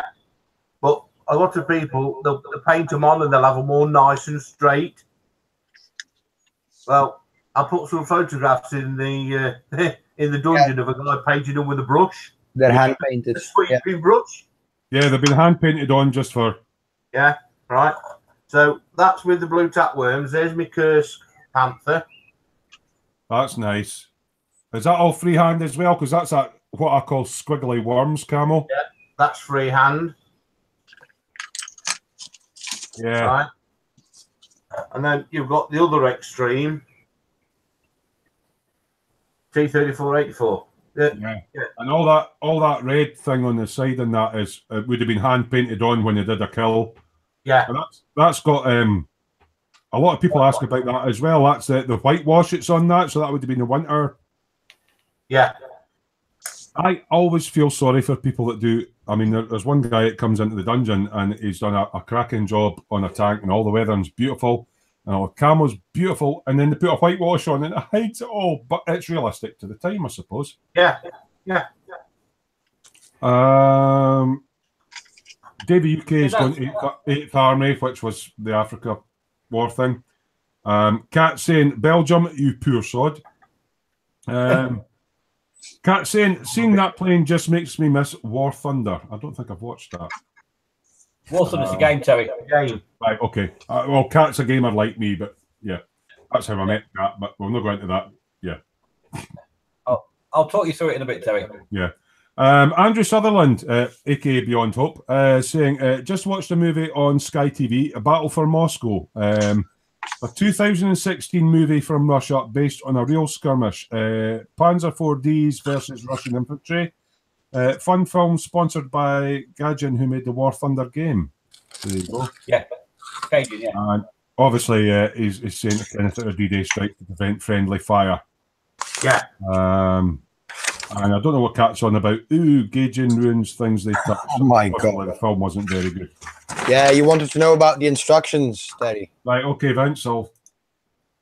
Right, I've been told, right, the Meng instructions I had are beautiful. Tammy are always beautiful. But what is the thing that Dragon do wrong with their instructions? Because I've never built a Dragon. Basically, you don't get nice, decent pages. You get a folder, and it's all just mushed into 20 steps, even though it's got like 800 parts. And then you've got to try and figure out Exactly. Yeah. So they're a bit. Yeah. confusing. So you might get screwed by parts. You have to put part A in first and then part B. So it's not like Tamiya where they go through a step and go, you need to put these parts on before you put that on. It's kind of like loads of arrows pointing, stick this on, but it doesn't really give you worth reading through in advance so you don't make any fuck ups, basically. Right, okay. Kenneth saying, how many models does John have within reaching distance from him? It seems like he's sitting in the middle of a diorama on top of a watchtower made from decal sheets. I'll put that across to you, John. But just to give you guys a wee insight, Kenneth has been joining us on some evenings on our off-air hangouts, and he's got a sense of humour all of his own, so he kind of knows what John's got sitting there. Yeah. I'll show you a little bit of the stash. He just wants to see what you've got within reach. Right, so that's your paints, and yeah, that's very tidy, John. That's almost like my room. Yeah, yeah. Mm-hmm.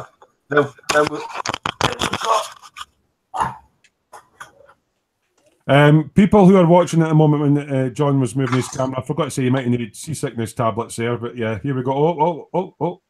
Right, yeah. So that's a third of your motorbike collection that you built. There's another third in the kitchen.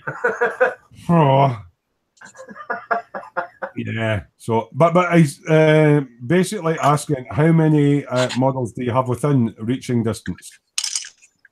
Right.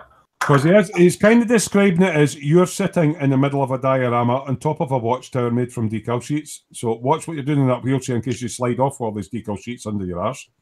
I've got 62 motorbike kits under the table. 62 motorbike kits. Motorbike kits. Built or unbuilt? Unbuilt. Fucking hell. Right, okay.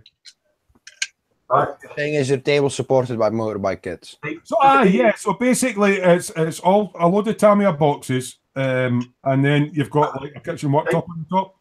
There's another one. Oh, I've not got that one. Oh, that's gorgeous. Yeah.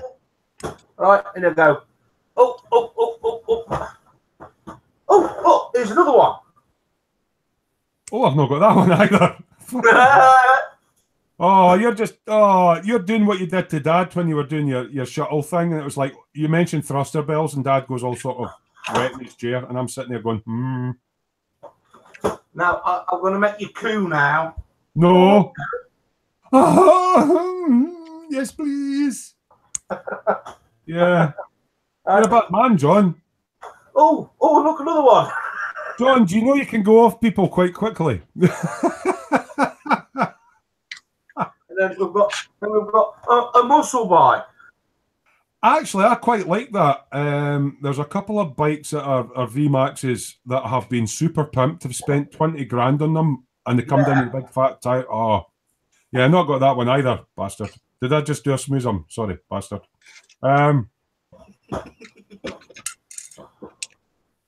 Cat Claremont goes, what even are those directions? Holy spoons. Yeah, that was at Vincent when he was holding up that fucking... I think that's enough for now, John, because otherwise I'm going to have heart failure. Yeah, if you start a dragon tank, you definitely want to have built some other tanks first. Yeah, I don't want John falling off his throne of decals and trying to give me coronary failure, showing me all the bike kits that I want to build that he's got, and he's going like, nah. But anyway, and welcome back, Dad. Just to let you know that you've got the usual comment. I'm just trying to find it here. Watch your hip, Dad, says Kenneth. Just seen it now. Obviously, Andrew Sutherland, aka Beyond Hope, is saying Dragon instructions. When will they join the 21st century? Where are Dragon based? Any of you guys know Dragon? I know. It's China. So I always find it quite funny when you get something for China and it's kind of lost in translation. The hints in the name. Yeah. Oh, Chinese Dragon. I've never thought about that, Dad. Yeah, it's in the logo as well. It's proper Chinese dragon as a logo. So it's like, thank you for buying our product. I hope, like you very much, long time. Loved all of what we've gave you very much long time. Their portfolio of German armor is the most complete out there. There was an announcement on the USA website that a lot of kits are going out of production. Now, I'm just hoping that means that they're selling on because a lot of these are like 10 years or older. Yeah. Molds. So I'm hoping they're either selling them on to like Zvezda, because they did that with their King Tiger mold, I believe.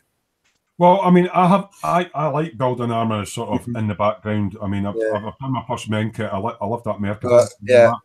To be fair, I hope it just means you've got like Tamiya, right, and Meng, Dragon, AFV, all that sort of thing, and Zvezda and all that.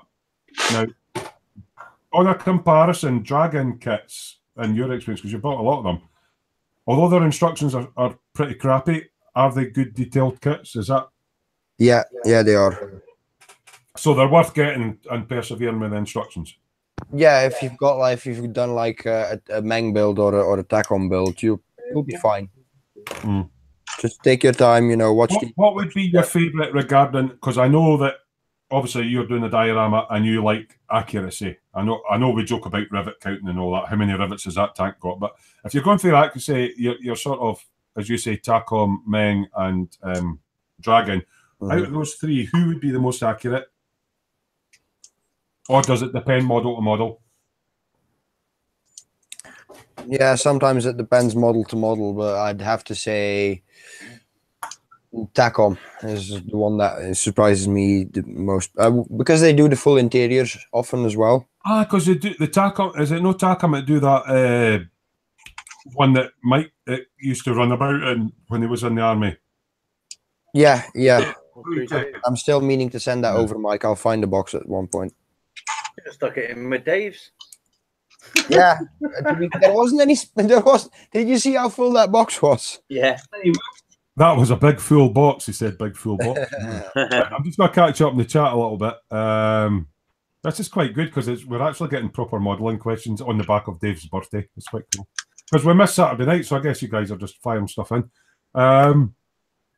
Andrew Sutherland said, "John's got 3 sheets of every decal made, hasn't he?" Actually, he's got more than 3 sheets of some. Yeah. I think we all joke with John. I mean, John's been building models for 30, 40. We don't want to give your age away, but like he's been building models for 60 years, right? And because, like the bike sits over to his left-hand shoulder there, you'll notice that a lot of them are the same bike, but they've all got different decals on. So he's bought the Tamiya kit and then bought aftermarket decals. So then he's then left over with the original decals for the kit, and he does that with so many kits, he's got loads of decals. I'm still thinking the door on his right-hand side is actually connected to a warehouse, and he's running an internet-based shop from there. Mr. Ben. Right now. Mr. Ben, right, hold on. Right, there's John. Right, what's this? Avro Lancaster. Right, okay. That's the 3 Lancasters. Yeah. The RF one, the Canadian one, and Just Jane East Kirkby. Yeah. Right. That's in 144 scale. Yeah. Right. Same decal sheet, but in 1/72. Oh, a big difference in the size. Yeah. Right. And same sheet again in 48. Do you realise he's just pulling these out from his throne? He just keeps pulling them out from his throne, and every time he pulls a sheet out, he sinks slightly lower down on the screen. Right, I'm just going to catch up the chat again. Kat goes, "How do you get so much space? I have 2 rooms filled with stuff, and I have to put things in cabinets because I doesn't have enough room." John's got a big loft. Dave builds that quick. He doesn't need much room for his stash. Where do you hide your stash, Mike?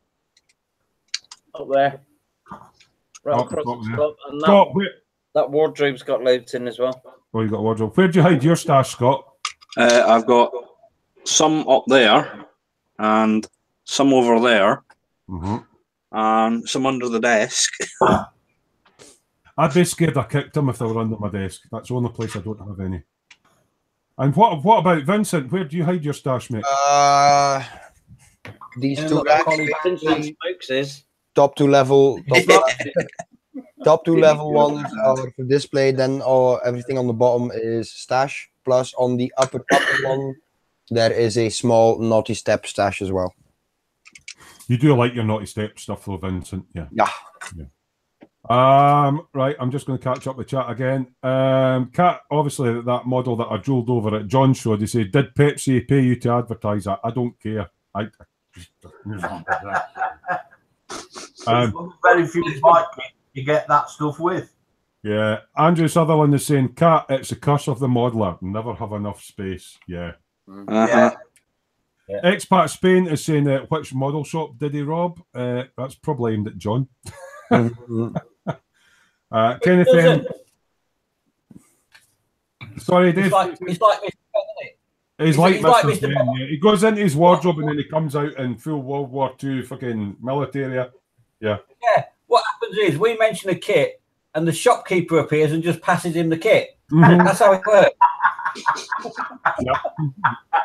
Kenneth is saying, Expat Spain, I don't think he robbed one. I think he's opening one. I've got enough kits to do. Yeah. Cat saying China had tanks, or did they just create scrap metal like the Swedes or Danish? That's an interesting topic. I don't know enough about that. Mostly Russian copies of Russian tanks. Yeah, the initial sort of post-World War II Chinese armour was mainly based on Russian. But interesting, a lot of them had like the British 105 gun and a British engine. But their later generation tanks, like Type 90, Type 98, etc., are all indigenous designs. Yeah, but still heavily influenced by the Russian stuff they had in the past. So just like, you know, Russian modern tanks still have that low turret and the low profile. Beyond Hope was saying Revel D got a Dragon Jagged Tiger. I don't know. Revel Germany got the Dragon Jack Tiger. Yeah, it's is that on the mold you're on basically the Dragon Jack Tiger in a Revel box. Yeah. The Reeboks, right? Yeah. Yeah, probably what's going to happen with a lot of their portfolio. So is Andrew suggesting they actually bought the molds for that? They've just reboxed it? They've probably bought the molds. What happens is you get somebody like Revel say, right, we want to sell this kit. Right, and it's like Edward as well. They'll approach Hasegawa. Yeah, most of the Edward stuff is Hasegawa's. They'll approach Hasegawa and they'll say, right, we want 3,000 units of your kit. So Hasegawa will produce 3,000 of a particular kit, bag it all up, and send it to Edward. And then they'll do all the photo etching decals. The photo etching, the resin in, deco sheets and stuff like that. Right. Obviously, they paid a lot of R&D to get the Richmond. It's like that one. For example, this kit, right? And just holding it upside down. This kit. I love that. Edward limited edition. Says on the side, Hasegawa plastic parts for P47D. Ah, there you go. I mean, that's not to say that Edward doesn't have their own molds as well, because like for the Fokker, I think Fokker-Wulf, Spitfire, 109s, those are own molds. But when it comes to more of the American stuff and whatnot, I'm just noticing in the window there that Scott has a kit, an AK kit, Chinese Power. Is that a kit or something? If you're at all interested in any of the Chinese armour and things, that is invaluable. Like 59. Do you want to maybe open a page and get a little look and see what you're on about, Scott? Find the T59, Scott. So history and background of all of them. Type 59.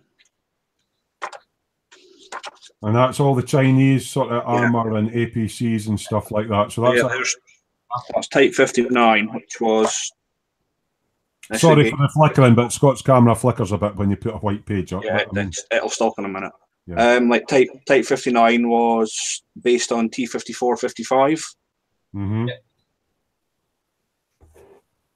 That was like their early sort of post-World War II tanks. This goes right up to all the modern armour as well.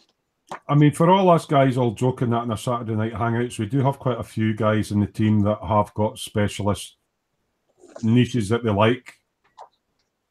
So yeah, by all means, there is quite a bit of knowledge within the group. But Scott, because he was in the army, he trained up as a tank recognition instructor. Or something, Scott? Aircraft and AFE recognition instructor. Yeah. So he's got a bit of knowledge. But that magazine is by AK.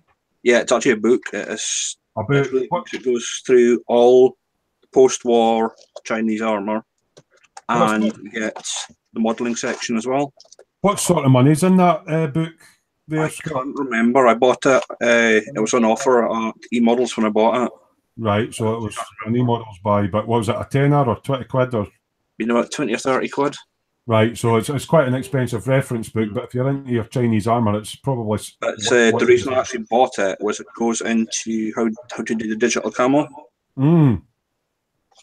Yeah.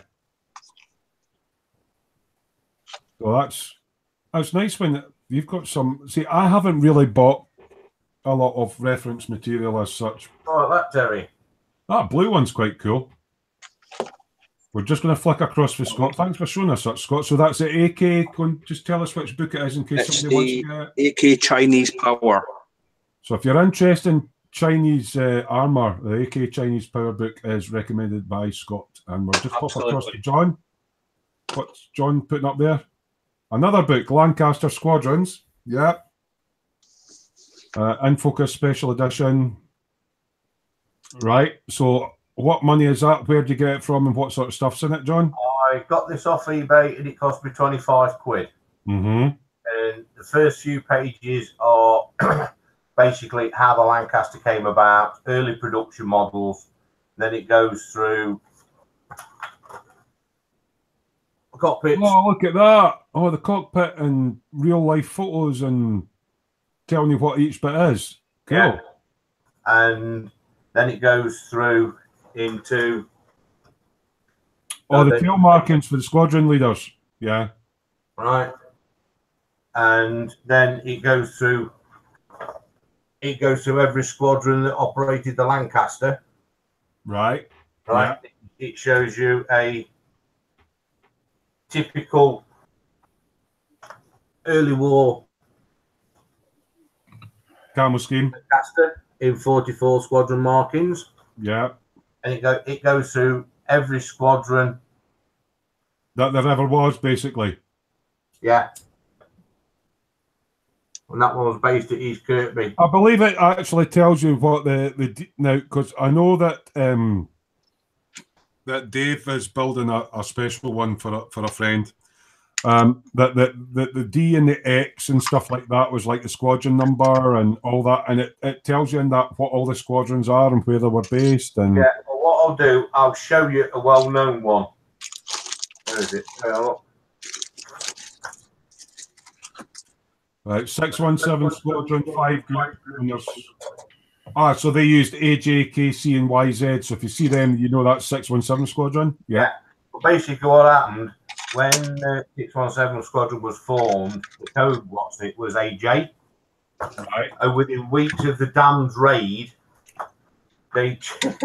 because the RAF was frightened of reprisals, they changed the squadron codes to KC. So the Germans didn't know what squadron it was? Yeah.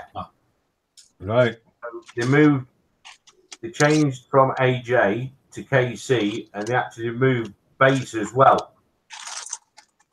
Because within weeks of the damned raid, they'd moved from Scampton to Woodhall Spa. And when they started using the Grand Slam bombs, the big bomb, they changed to YZ. But if you look at that one, and see all the nose art on these planes. These were by the crew. That's Thumper on the ground, and that's Thumper in flight, going with the tall boy bomb in its belly. We're obviously not going to go into too much detail on everything, John, because it might bore some that are not interested. But if you are interested in that sort of thing and you're going for accuracy and the history and all that, that's a book to consider. I'm just going to catch up with the chat because there's a lot of people in chat tonight. Hi everybody. Right, where did I get to? Tanks, Rebel. Andrew Sutherland is saying 90% of Hobby Boss's catalogue is Chinese armour, even the Chinese Humvee copy.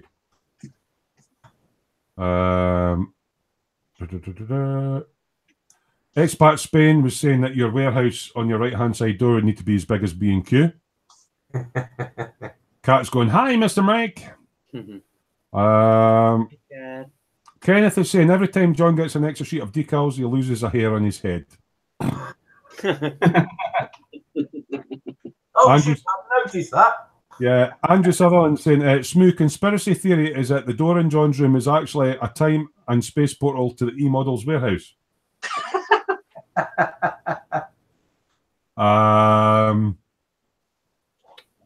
Kat saying obviously thanks to everybody for the info. She's learning about old armour. Andrew saying he's got a kit. It was on sale a wee while ago. Now, obviously, with Scott putting up that book that he's got, Kat wasn't aware that China had MBTs. I thought they wouldn't be able to afford it since metal was pretty uncommon there. Chris Henderson, got to go. Sleepy time now is up at 5 a.m. Thanks for the crack. Enjoy the rest of the evening, Dave, et al. See you all on Saturday. Yeah, good. Yeah, later. So, yeah, I've caught up with chat. Yeah. So, aye, lots of stuff going on there. I need to go for a pee, guys. I'm bursting. Who wants to talk about something? The same as you've said, Gary. There's quite a few of us on, and we've got a lot of us have got his own specific area. So if there's anybody out there who wants to build a kit and is not sure on reference material, colours, squadron markings, or anything like that, they've only got to put a question up and one of us can sort it out. Yeah. Yep. I mean, basically, if you just want to take a wee minute each and say what's your preferred genre and what's your speciality, well, I go for a P and just do it one at a time instead of talking over each other. Maybe guys will actually get to know what you like doing. I know, like, Dave likes his ships and John does loads of stuff and Mike's got his shuttles and Scott's got... You want to just bounce amongst yourselves and tell the folks what you actually like building and why you like building them while I go for a P. Is that okay? Who's going first then? Dave, might as well, since you're a birthday boy. I'll go for a P. Yeah. All right. I'll not put you up on the big screen. Just keep talking and you'll stay up now. Okay. Well, I started off doing, lads, 1/350 scale ships. There's the Musashi over there. There's the Tirpitz behind me. The Bismarck on the windowsill. And the problem with them are they're a bit big. They take up a lot of room. They're nice to build. They're a good couple of months worth of build, even at my speed. But it's just when you finish with them afterwards, it's like, well, what do I do with this? It's nearly a metre long and it's it's 18 inches tall in some of them, So, and then I moved here, set up, and I started doing. Well, I joined the Boom Hut. I wanted to do a Star Wars build after watching Tony's Storm. So I got involved with the Boom Hut through that, and then gang. And I got challenged to do silly little things like put a diorama on a 2p piece. And that got me out of shipbuilding and into sort of building absolutely anything. Yeah. And in the last sort of like year, I've gone from silly little 2p dials to aircraft to cars to Gundams to Star Wars to even painting a bust, a figure. Just challenging yourself, David. What age were you when you started model making? Well, I started as a kid, like most of us do, at like 12, and then at 16 lost interest when I discovered girls. Yeah. 18 in the army, you know what I mean? You got time to do stuff, and then I got back into the hobby probably about 10 years ago now, started doing the ships, and then it's just progressed from there, really, onto anything. But my preferred genre now is shiny cars. Yep. I tend to find that I go through fads as well where I'll build something. I mean, I started off coming back into the hobby a couple of years ago doing bikes because I ride bikes and I kind of know what they look like, but I don't have the sports knowledge like what John and Colin have. They can tell you what race it's such and such. I just know what bikes look like and I like bikes as a subject, but I'll build anything. Yeah. Yeah. Yeah. I mean, I will. I'll build anything. I've got no. It's quite nice now because I was scared of trying things, and then hanging out with you guys and that. It's like, have a go, Dave. You know. Yeah, we keep pushing you to try different stuff, and that's what I find enjoyable. I mean, I'm figure painting now. I've never done it before, and that's Colin's influence. It's like, look, grab a bust and try it. If you get it wrong, dip it in Dettol and start again. Yeah, that's the bit. It was like, I'd never thought of that. You know, I thought, oh, if I ruin a kit, I've lost 20 or 30 quid. You know what I mean? It's gone. But it's not. It's dip it in Dettol and start again. As long as you haven't put the decals on, you can strip your paint. Yeah. So I'm not scared of anything now. I'll tackle anything now. It's quite good. Quite good because you can sort of bounce off a slot, because this is where I'm going on to. We're going through everybody individually on what sort of they like doing. As we're always learning as modelers, and if you've got a resource to tap into, somebody that's built a lot of something and knows what kit's shit or the decals are shit, or actually it should be this colour, and you've got somebody on tap and just go, well, I'm thinking of building this. We're lucky we've got all these books on hand, but they're not books, they're people, and they could. That's kind of how I feel with it. Yeah. What about, right, don't go into a big long speech, John, because I know you're a very experienced modeler and we all respect you very much. But how, some of the guys that are tuning in, how long have you been modelling, but what is your sort of niche? What? I started off when I was 7, and the first kit I built was the Airfix 72nd scale Spitfire Mark 9. Mm-hmm. And I basically started off with little Airfix kits. As everybody did back then, Airfix and Matchbox, you know. Airfix and Matchbox. It's like, I've got a little Matchbox one here. Mr. Ben. Is that you reaching into your Mr. Ben shop? Well, that's cool. Oh, for us. Yeah. But last time I built that, I was about 10. So I'm doing it again to see what I can do now. A bit like the Bofors gun and tractor thing with me, yeah. Yeah. Because I've got the same one, because we're doing them at the same time. Yeah. I'm doing mine in a desert, the camo, you're doing yours as desert, I'm doing mine as European theatre.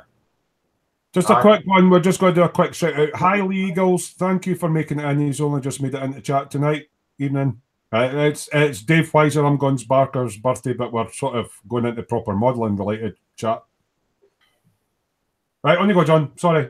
Yeah, I started off building the little simple Airfix kits for a start. Then I started going on to the bigger ones, like Airfix used to do a Mark 5 Spit, and just progressed.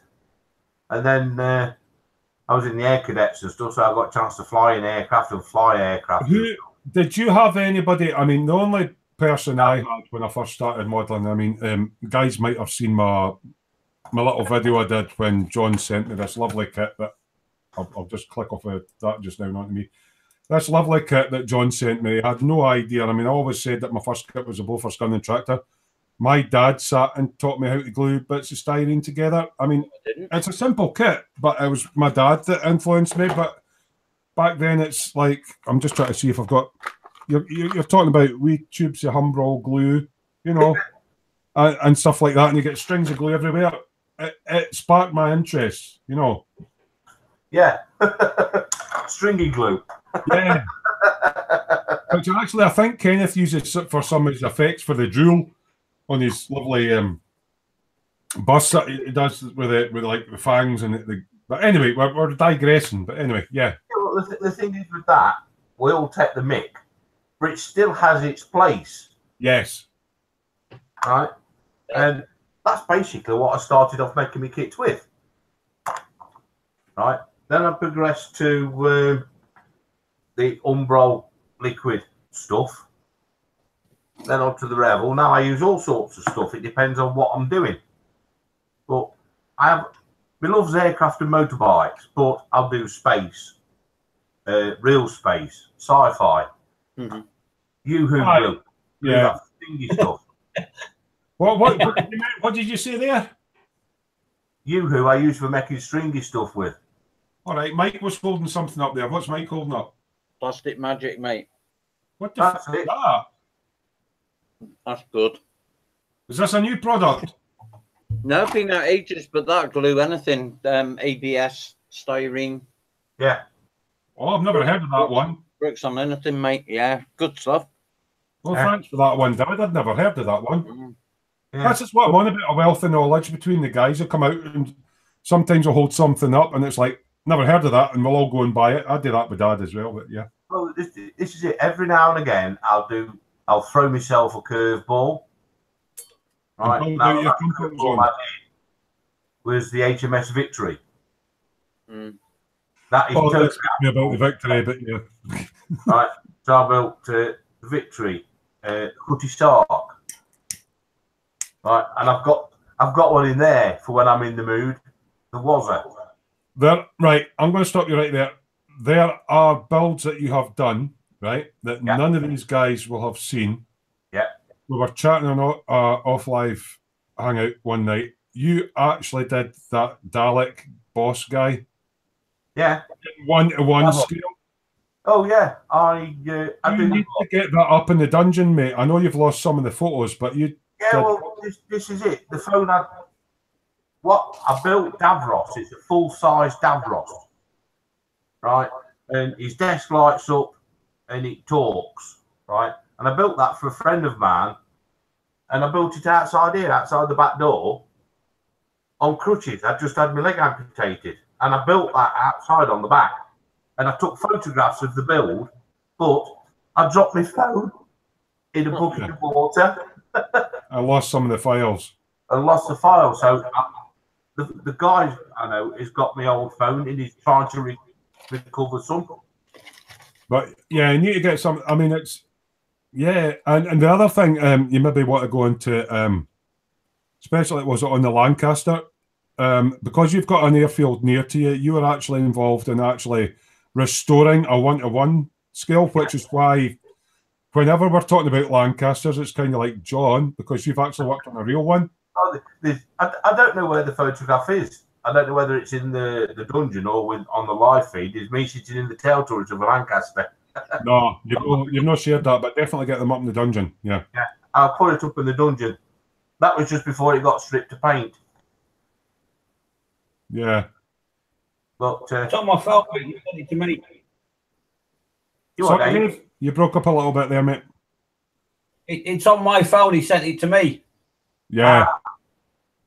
Right, but I've actually worked on real aircraft and restoring them and stuff. Whilst you're hunting for that, just a quick one. Legal says, "Happy birthday, Dave." Cheers, like. Thank you. It's like when we was on that time, I've got that. That's a stencil, mate. So yeah, it's a bit big for a 1/72 scale model. So what the hell is that off of? That is the break-in here for Bombay inspection of a Vulcan bomber. Wow. You actually helped to restore a 1-to-1 scale Vulcan bomber. Yeah, repainted it. It took us 2 years. And that was one of the stencils that they used. That was one of the handmade stencils that I made to reapply all the stencils on the aircraft.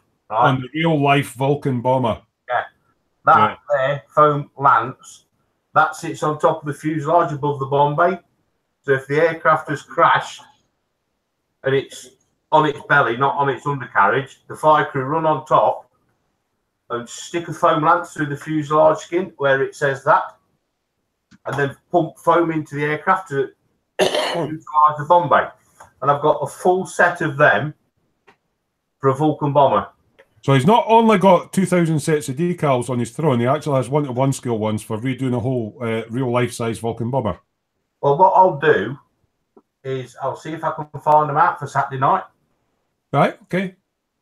So yeah, there you go. I mean, that's kind of like John's history, and that's what I'm saying. All right, folk going about rivet counters, right? You build the model so it suits you, but if you want to go into the minutia of detail, you've got a commission build or something to do for somebody, and you actually want that amount of detail. We've got guys like John to tap into. It's just fucking crazy. Going to move on a bit. John, thanks for all that. I mean, wow, wealth of knowledge and everything. Dad. Hello. You want to explain to our lovely viewers here about sort of when you started model building, which must have been about, it must have been BC something. Before dinosaurs. What your sort of stuff? I know you'll build anything, Dad, and you're good at your scratch building and all that sort of stuff. But what is your thing? And maybe just talk through to the guys what floats your boat. Well, I started when I was young. I done my first kit that I built was an Airfix Bristol Bloodhound. It was called. Yeah, Dave just shown a model of that now. That was BC. That was Dad's. Right, sorry, Dad. Back onto you, mate. That was his first ever kit. First one I done was a Bristol Bloodhound, and then, like everyone else, got interested in girls and things, and then went in the army and had children. Children took all my money, so I got back into it in the late 80s, and then done it again for a couple of years, and then me children decided that they were going to go to uni, so all my money went on them at uni, and then I came back into it a few years ago, just sitting here and doing the odd hour here and there. But now I've got all the time in the world. And Dad, I'm just going to stop you there. I've just noticed, apart from the puffing on your lamp, you've got a couple of magnetic stickers sticking on your lamp there. One looks like an Arcadian flag, and I'd rather be an Orkney. Yeah. Well, I would. Anyway, sorry. Right, I'll let you get on. I just happened to notice that. I did be an Orkney. I did a little bit of a Kenneth there. I just happened to notice something that had changed. Yeah, good man.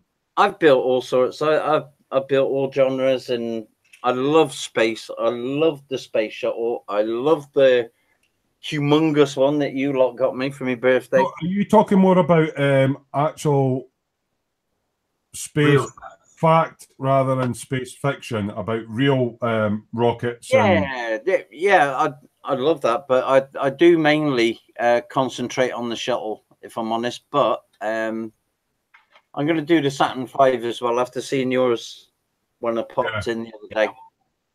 I'm going to do the Saturn V, I think. Now you've done a ship as well. I know it's it fell off.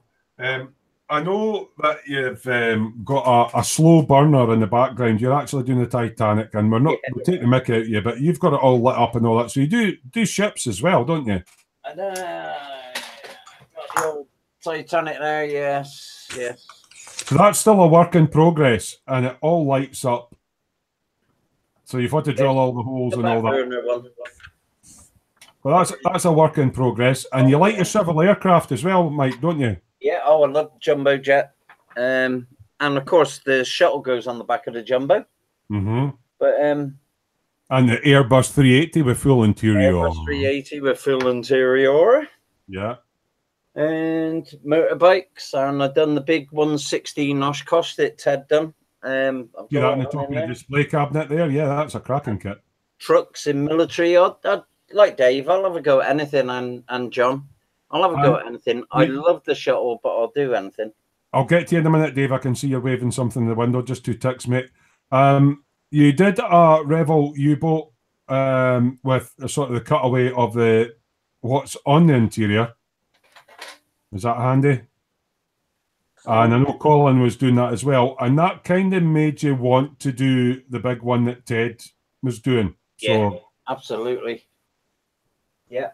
So I've ordered that. I paid for it. I just got to go and pick it up now because I'm going on a road trip to see Ted and Fox down there. So, and John's going to meet us there as well. So again, on the 29th of this month, if you happen to be anywhere near E-Models, you might see Ted, you might see Fox, you'll definitely see Dad, and you'll definitely see John. Now, Dave is waving something in the window there, so I'm just going to go into Dave for a wee second, Dad. Okay.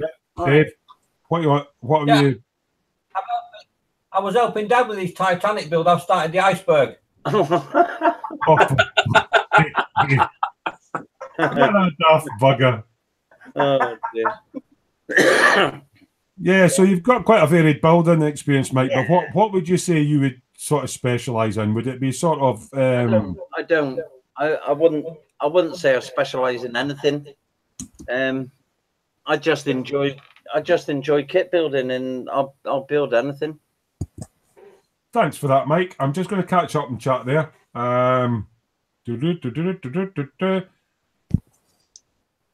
Kat Claremont is saying, I blame Microsoft Flight Sim for getting me into stuff like this. Never thought a game would bring you into this sort of aircraft.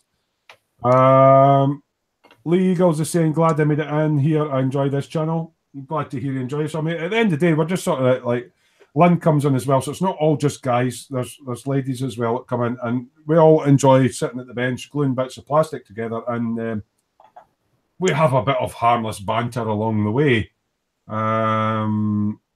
Ken, right? Oh, there was a question actually, and I'm just trying to find it because it was a proper modelling question.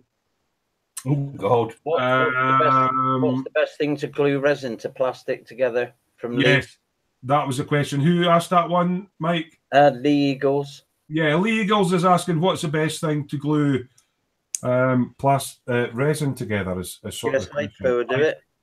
I do know from testing, although I thought it would work, that Pierce Hypo doesn't work. It will glue it, but it doesn't have the lateral strength. Super glue does work. Maybe Kenneth should. Super glue's not that good either. I think Kenneth could actually give us a better idea on this, because Kenneth, although he doesn't like us blowing his trumpet, he's only been back to modelling a couple of years on that. He has got an eye now. It's like a natural ability of you get a figurine and you paint it, and his eye is drawn to painting it a certain way. So I know he gets embarrassed about us blowing smoke up his arse and saying that gluttony demon thing that he did, that you can see in the dungeon, is beautifully painted. So Kenneth does a lot of those figurines. So maybe Kenneth can tell us what he uses for gluing. I have found that certain super glues are okay for small parts. Yeah. Slow acting super glues, like what Vincent talks about, give you more chance to reposition. If you're onto the bigger ones, you're talking about drilling and pinning and using a two-part epoxy is my feelings on it. What about any other guys that have done resin? It depends on what you're gluing. Sometimes I use a quick set super glue. Because you've got a couple of big resin kits, John, haven't you? You've got one that's like, I'm trying to mind now. Star Wars kind of stuff in that? Yeah. 9 times out of 10, the resin, I'll use a form of super glue. It can either be the quick set, the gel, the slow set, or I've even got industrial strength super glue. That it's a case of there, it's done, and you can try and pull it apart, and it just won't come apart. Yeah, so some of the slow acting ones, like what Vincent uses, give you a bit more wiggle time. Yeah. That's I know right. if you drill it and pin it and use 2-part epoxy or 5-minute epoxy, you've got a bit more movement time, but you've got a pin in there holding it as well. Yeah, because 9 times out of 10, what I'll usually do if I'm using resin and I'm drilling and pinning it, I'll actually glue the pin in with the 5-minute epoxy, clean it up, let it go off, then super glue in the hole, and then super glue on the part. 5-minute epoxy on the pin, then on the part, and just hold them together till it's gone off. Yeah. So you've got the strength of the 5-minute epoxy plus the pin. Yeah. It's like when I do resin figures, I always drill and pin. Right. And it depends on what type of figure it is, whether I use 5-minute epoxy or super glue.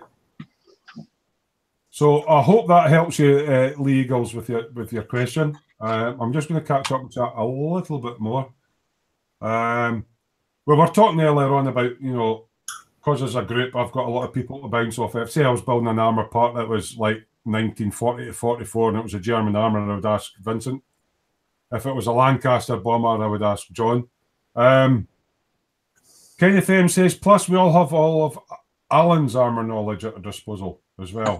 Yeah, obviously. Legal says his favourite is 1/8 car kits. Now, who makes the 1/8 car kits, Lee? 1/8. What would any of you guys done a 1/8 car kit? No. I haven't Rebel and Colin do some old 1/8 scale kits. Colin's big types the 1/8. Yeah. Hella do a big 1/8 Citroen old CV, don't they? Yeah, that's a pig of a kit. Was there no a guy ordered that for E-models and then went, Yeah, ordered it for his dad. Colin's done his Jag. His E-type, that's the one, eh? Yeah, Effie's did the big Bentley as well. Yeah. Blower. Yeah. I mean, Lee Yeah, Eagles, blower, obviously going back onto the glue question, he said the super glue was brittle. Super glue does have its uses. If you want to temporarily glue a figurine to a base so you can paint it, that you can snap it back off again, it's useful for that as well. But yeah, it is brittle. It's not so much it's brittle, it goes brittle over time, but if you put a lateral force, a sideways force in it, it tends to go. The impact, it's impactful. Davey UK says he uses 5-minute epoxy. Legal says what he's working on is a 112 car resin body kit. I'd use 5-minute epoxy on that. Gives you a bit more wiggle room. It said the resin kit shrunk, so I had to cut it in half to fit.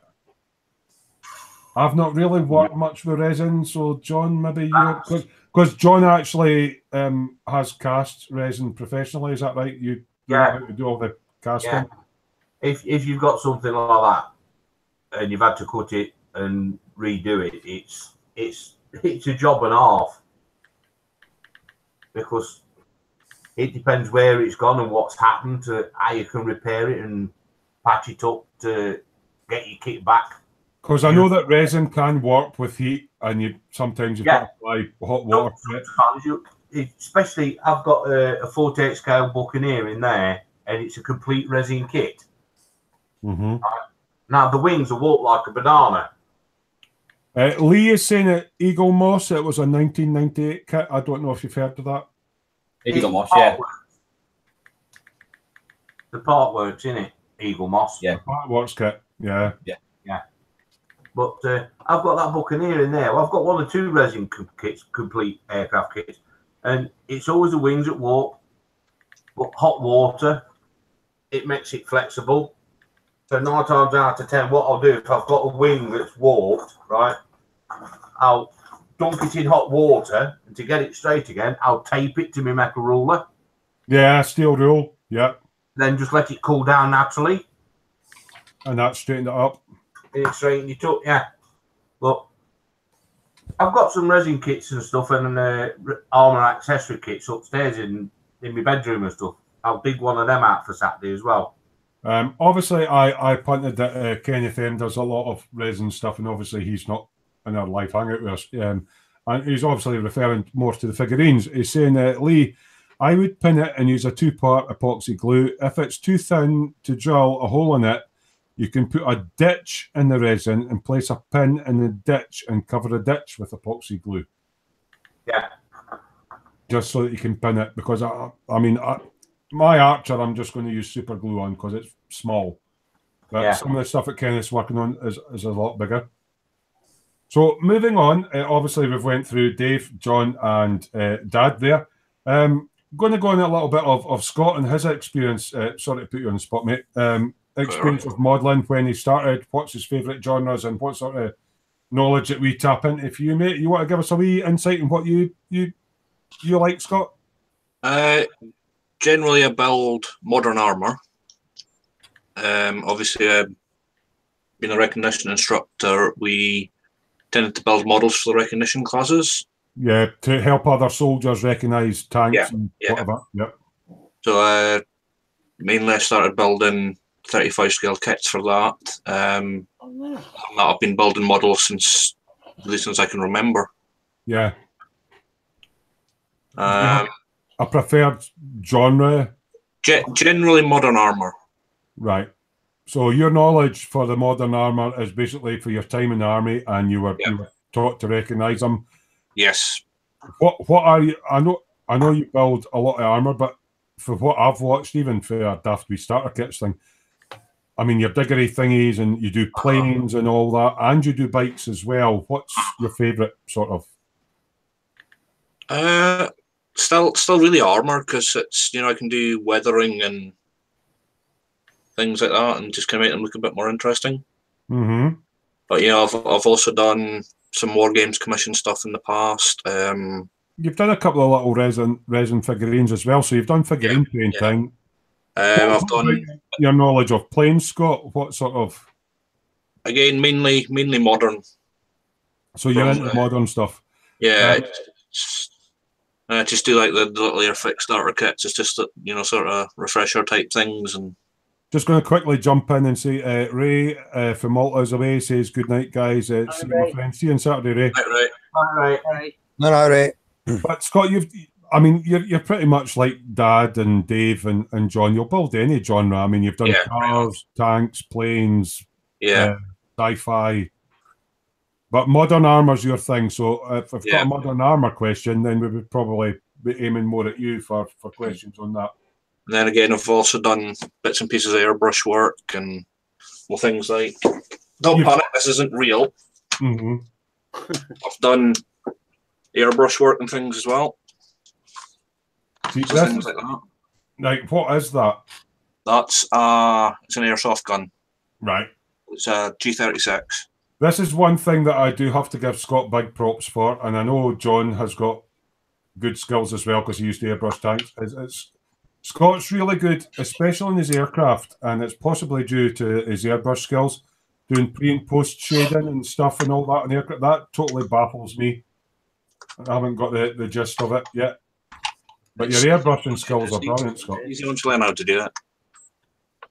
But yeah, I've painted a few airsoft guns for guys and things, and you do shiny as well. You've done quite a few cars and stuff like that as well, haven't you? Yeah. So yeah, I'm a bit of a model making tart. I'll do just about anything.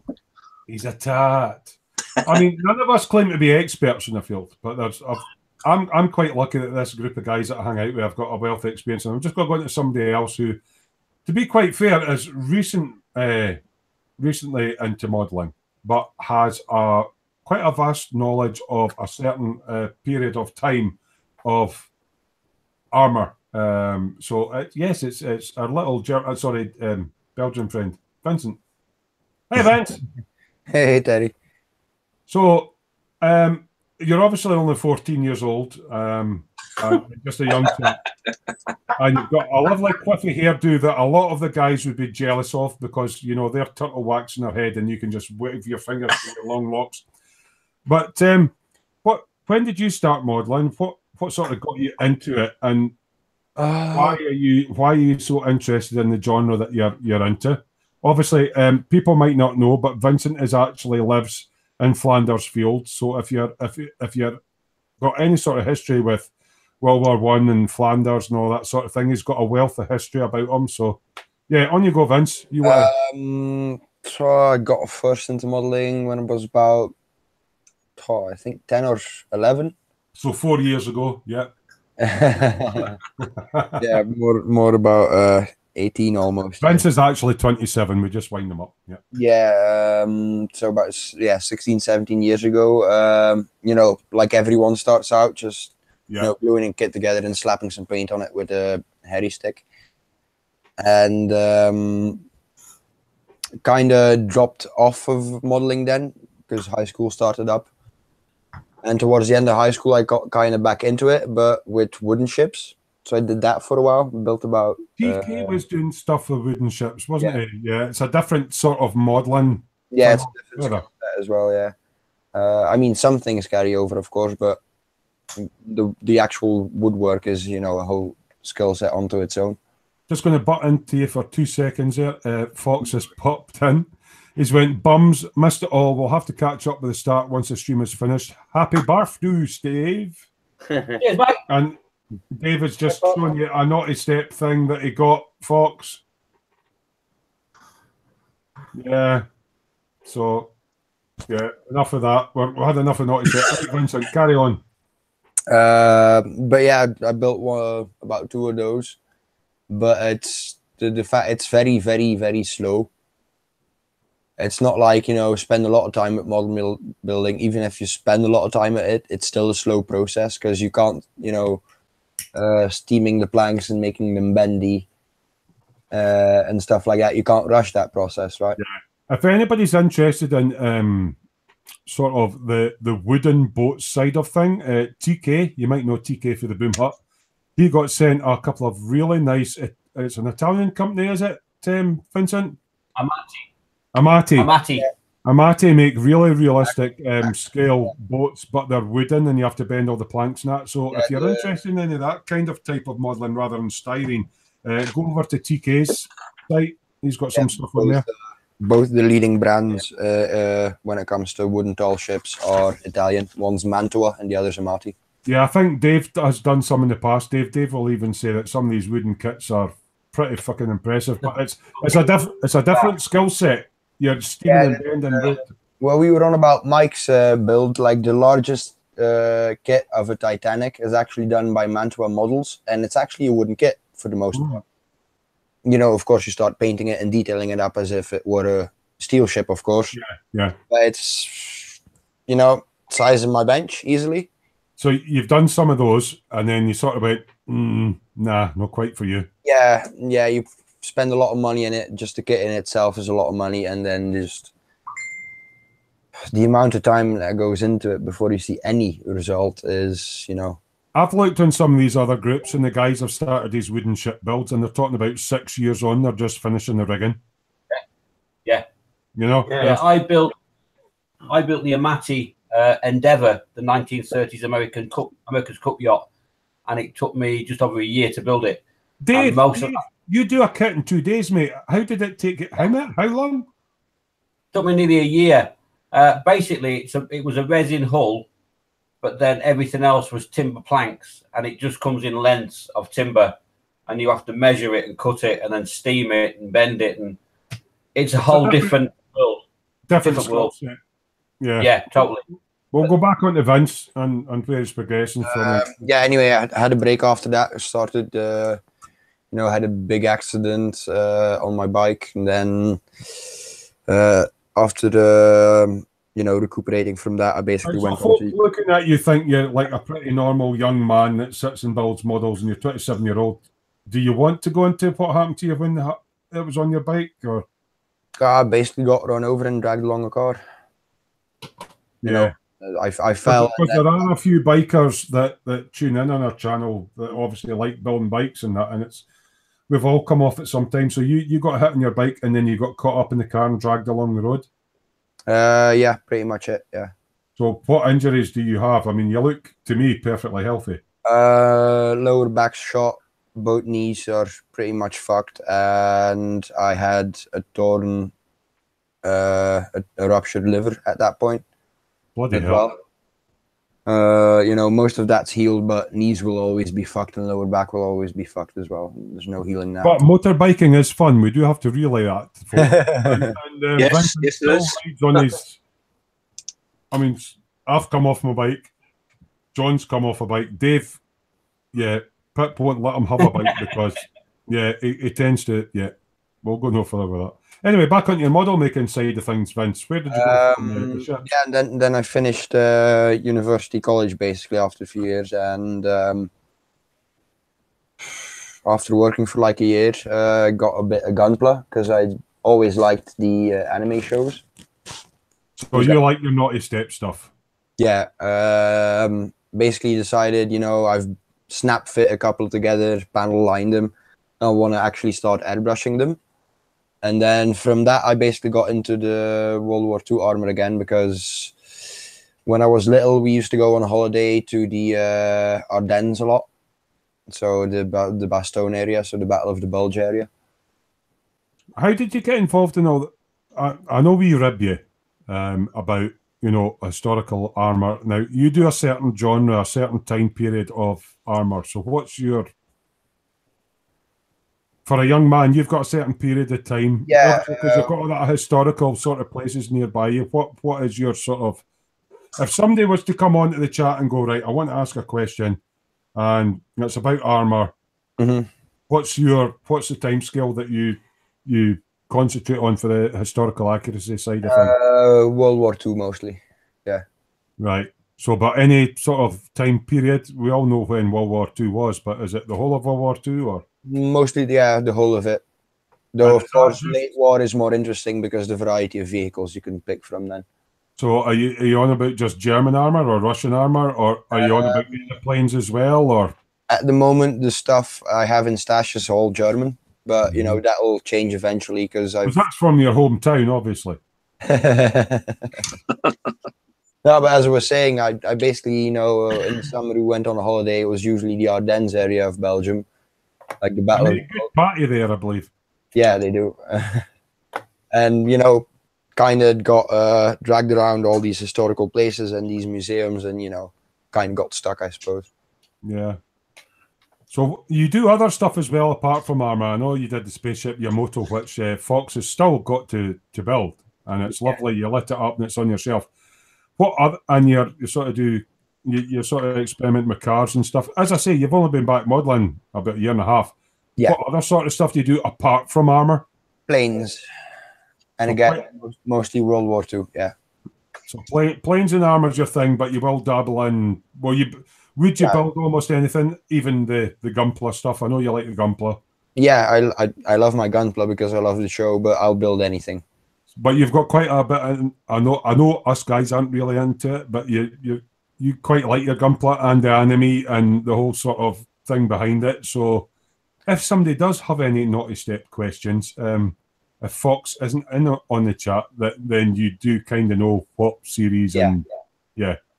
When it comes to knowledge about the shows themselves, I'm pretty well versed in knowledge as to what kits are out there. I think it would depend if it's my favorite, you know, linked to more of my favorite shows or not. Yeah.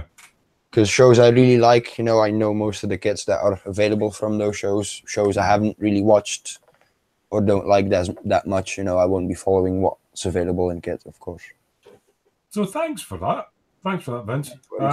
I suppose I better do a little bit about me. I'm not an expert in anything. I don't have the knowledge on motorbike races that John and Colin's got, or on the armour that John and Vincent's got. I tend to take a kit out of the box and build it. I like my motorbikes, and they all joke I'm a rivet counter, but I kind of know what a real motorbike looks like, but I don't have any expertise. Done on a birthday one. What's Pip saying there? Hello. Hello, Pip. Yeah, Hey. I'm okay as far as sort of how to build a kit. Do you have any expertise? No. I'm always learning. I've only been back a couple of years. I'm really interested in lighting up kits, whether it be sci-fi or like cars or bikes. And that part of it, along with Colin, kind of bit like kit bashing excites me, and trying to make like a car light up with headlights and brake lights. That excites me. So that's maybe kind of the thing, the little niche that I like. I know Mike does it as well. Mike can do LEDs and stuff as well because he did electronics and all that for quite a while. I don't have any expertise at all on one certain subject. I've got a general knowledge, I think I would say, me. Davey UK is saying, hey Fox, when are you going to finish the MF? What is the MF? Maybe Millennium Falcon. Oh, Harry. Would that be that 6-part series where he tucked a load of parts into the box that he's never going to look at again? He's got to knock his garage down to build a room big enough to make it in. Yeah. But then Vincent's built the Yamato. Mm-hmm. Yamato, which is a beautiful. Vince told me about it. I like the story of this. Was it a Japanese, their major battleship, and in the future it was lying rusting in the docks, and they turned it into a. Yeah, the idea is there's an alien race in the future that invades the planet. You know, bombs the shit out of us. All the Earth's oceans are gone, and what happens is the actual Yamato's wreck starts, you know, lying on the surface because there's no ocean covering it anymore. And they basically built this spaceship version of it inside the wreck. You know, yours. I know it's big. I don't want you to take it off the shelf. Wait, I'll. Can you possibly pan your camera up to show us how big it is? Because, I mean, Fox has got this sitting in his stash and he's not built it. You're actually going to bring it down. Ooh. No, I'm going to let it up. Feel free to come into the hangout if you want. You know where the link is, mate. Right, so there we go. Right, seeing on the shelf, you'll probably just see up to the top right there. There's it looks like a big submarine with a green light and a red light on it. That's the Yamato that Vincent built, and he lit it up. You want to tell us a wee bit about that, mate? Seeing as Fox hasn't built it. So basically, this is the kit that's based on the modern rework of the series, because the original's like late 70s, early 80s. Is this an anime series as well? Yes. Yes, right. It's a series. What I did to it is basically lit up everything that is green glass, which is basically, you know, the glass where living compartments on and stuff like that are behind. Lit that up, used the warm yellow LEDs for that, like a warm yellow, like, you know, you would have when you're walking out in the daytime sun. Yeah. And then basically tinted them with Tamiya clear colors. So Kenneth M's saying they actually made a live action film on that as well. I don't know what film that was, Kenneth. Maybe yeah, I heard it wasn't so good, so I skipped watching that. To be fair, Fox is saying he can't come into chat tonight. He's got bandage ropey. He may be in and out all night. You can try it, Fox. There we go. So looking at the size of that, what sort of overall length is that, Kenneth? The Yamato. How big are? You mean Vincent? You're saying Kenneth? Yeah, sorry, Vincent. Yeah. Got the box down there somewhere. Looking at that on the shelf, it's a good meter long. Yeah, a little over a meter 3 long. feet. Yeah. 3 feet. 3 feet is something. Yeah. Yeah. Cracking looking kit. Yep. A lot of fun to build as well, because, you know, it's a band like it. Oh, hold on, Dave's got what's up, Dave? And Fox, you come in here. We've got cookies and Gundam.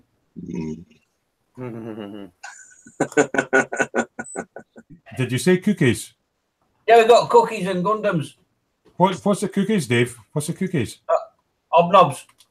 Oh, you got hobnobs. And we've got bourbon creams as well. But don't tell Tommy. Look, Fox. Lots of Gundam, Fox. Right, Scott. What is that you've got, mate?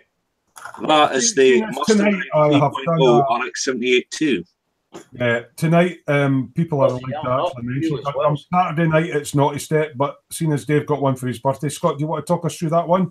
That is probably the definitive master grade RX-78-2. I have no clue what you're talking about, but I'm sure Vincent will know. That's a big box of sprues. Yes, so I started building it. Secret code for plastic. What's that, Dad? Secret code for plastic? Yeah. It's got the same one, but it's farther away. So I've got. The wee one that Kenneth got? Right, get my mouth in. Is that the wee one that Tommy's got? Yeah, it's the same one, but bigger. So this is a bigger version, right? So you've started building it, Scott, have you? Yes. See, when they're plain plastic like that, they look to me kind of toy-like, but when likes of Fox and other people who paint them actually do the paint jobs on them, they look more lifelike, like a mechanized robot suit. Or a gunplatformer or a transformer or whatever. But when people build them and go, look what I've built, and they've done the bare plastic, they look like toys to me. They don't. Yeah. Yeah, when they're just plain plastic, they do look quite toy-like. Right. Fox is actually saying the RX-78-2 Gundam is a mobile suit that started it off 40 years ago. Really, 40 years ago. Hence the nickname Granddaddy Gundam. So have these things... That's where Mike's gone. Mike's gone to get his. So, I mean, this is quite strange. I mean, I can relate to 40 years ago. We're talking about World War II tanks and all that sort of thing. But Gundam's been going for 40 years? Really? Yes. Yeah. It's about the same age as the original Yamato. Like, a lot of great anime franchises have found their origin in the early 80s. I suppose when I'm looking back in the early 80s, it was like, for me, it was motorbikes, women, drinking, partying, more motorbikes, more women. And then it's like, then I settled down and had a family. So I've missed all this. And now I'm catching up and going, I'm thinking Gundam's a new thing, but it's been going for 40 years. Yeah. Fox is saying since round about 1978-ish. Yeah, I think I started with a black and white telly back then. It's the longest running animated series in the world, isn't it? See, I've never got the thing with the anime, and I understand Vincent tried to explain to me one night because he likes all his anime and stuff. I was brought up with Glenn Michael's Cartoon Cavalcade on a Sunday, and it was Meet Meet Roadrunner and Wile E. Coyote and Bugs Bunny and all that. I never got into anime. Yeah. Lee Eagles is saying there's a life-size one in Tokyo. It's huge. I have seen pictures of that. That's really pretty cool. Obviously, Vince is in the chat there. The real breakthrough was in the early 80s with a Zeta Gundam and ZZ. Yeah, original show actually sort of flopped, and then it came back with a sort of more cult-like status, I suppose. Coming at you live from Smoo's workshop, we're talking about naughty step machines that I have no fucking clue about. Fox is saying Legals, not anymore. A life-size RX-782 has gone now, replaced by a life-size unicorn. And Kenneth is actually saying, Dad, nice shot, Dad. Fox is saying the original Gundam series were groundbreaking in that they featured mature themes such as child soldiers, death, and violence. I've never watched anime's never caught my imagination, which is, I mean, I've built a Gundam. It was sent me kindly by my friend Justin for my 50th in America, and yeah, I love the kit. Went together fine. I mean, it took me 3 days just to take all the parts off and sand them up. Still to paint it, I think. For me, they're toy-like until you paint them, and when Fox and Vincent and all that paint them, they look like a proper model. But if you just build the bare plastic together, it's like, yeah, for me. But that's just me, not dissing the Gundam community. It's just like they've got to be painted and weathered to make them look like a model. I don't know. What's your guys' thoughts on it? See, we're talking openly about Gundams. Yeah, much the same. Yeah. You know, until they're sort of painted and weathered, they look a bit toy-like. You're doing the best thing with that. There you go. Good lad. What, put the lid back on it? Yeah, I'm kind of with Dad on that one. Kenneth is saying the life-sized RX-78 is in Pacific Rim 2. He said Rim. Fox did a inbox review kind of thing of the Pacific Rim sort of Bandai kit. I wouldn't say it was a Gundam. I actually liked the film about the whole thing. They're trying to fight off all those mysterious monsters that came up through a time rift in the sea. And there was like the two people went in and there was a mind meld in and they had to go and fight them all. I actually like the figures from that series. I wouldn't relate them to Gundam though, but that's a mainstream film that I watched. It's not really an anime. I quite like those. What's kind of saying? Anime shows are more mature themed than most television shows. Yeah, true. Yeah, are we going into the sort of yeah, there's a lot of anime out there that's kind of like, yeah. No, not that way, Teddy. Fox is saying Space Battleship Yamato 2199. It's a gorgeous series and a great story. Never watched any of it, so yeah. How do you guys feel about like Gundams and anime and that? Dave, you obviously like your Gundams. I love it. Have you watched the animes and all that, or do you just like the quality of the Bandai moldings and how they go together? I started to watch the original series on Netflix, and it's all right. I started to watch Gundam Fighters, Build Fighters, which is like a new series. Yeah, I enjoy it. But I just like the concept of it. That you've got this huge, 30-meter tall mobile suit you can climb into as a pilot and control it and beat things up, basically. It's just, I kind of look at them a bit like RoboCop, but they were totally, yeah. They always have that in sort of all the sort of sci-fi genres as a mechanized sort of mech robot, but these ones have got pilots in, yeah. Yeah, I like the concept of it, and I like the art of it, and yes, when they're not painted, they do. Some of them can look very toy-like, but I mean, I've I think Dave's just froze out. Davey UK is having to nip out. He's saying, night all, enjoyed the show, but have an early start tomorrow. We're on a school night, so yeah. I'm Dave, you seem to be back. You froze a bit there. Dave, sorry, you're back. Yeah, sorry, yeah, I just like the concept of it all. I like the engineering, the Bandai engineering. I like the quality of the kit. I love it on their Star Wars stuff. Yeah. Because the Star Wars appeals more to me. Yeah. I do think that Bandai were coming out with, heaven forbid they ever do it, because they're all heavily based on their anime series.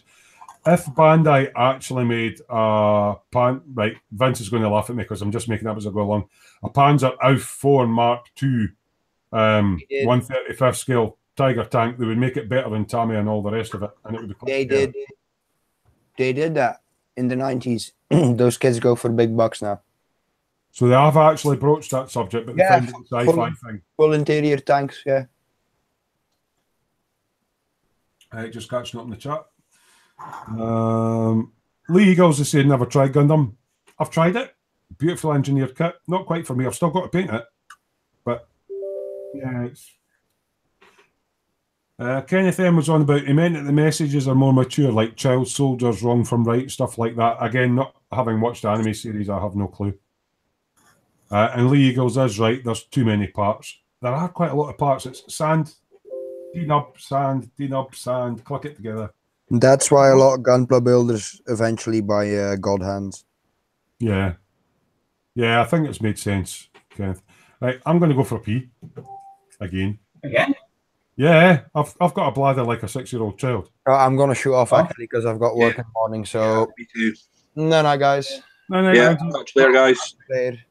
No, mate. See you later. So if anybody else wants to chat about something... If somebody wants to chat about something for a couple of minutes, please do so. I'll go and shake hands with an old friend. Anyway, guys, I've got to bail out as well because I've got work in the morning. All right. Good night, Scott. Catch you later. No, mate. Yeah, bud. I'm glad I've got a late shift tomorrow. Yeah, you have, haven't you? Yeah. Yeah, I don't start you might be in when the box arrives tomorrow then. Hopefully. Yeah. Yeah. Tell me like that. A box or a 3? I've done well for boxes today, though. Yeah. Looks Easter like box. just sorted Terry's birthday presents then. Yeah. What, a Gundam? Yeah. Big killers. Big killers. There'll be some Smoisms then, I'll tell you. Oh, yes, definitely. Yeah, but which one would he like?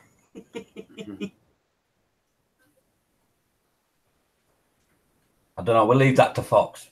Yeah. I'm back. Oh. Yeah, I've just read. Yeah. That's Hortley Fudge just falling on top of. Yeah. Dad got me some Hortley Fudge, and I've put a little table there and I knocked it over, and it's You'll have to eat it now. I'll have to eat it now.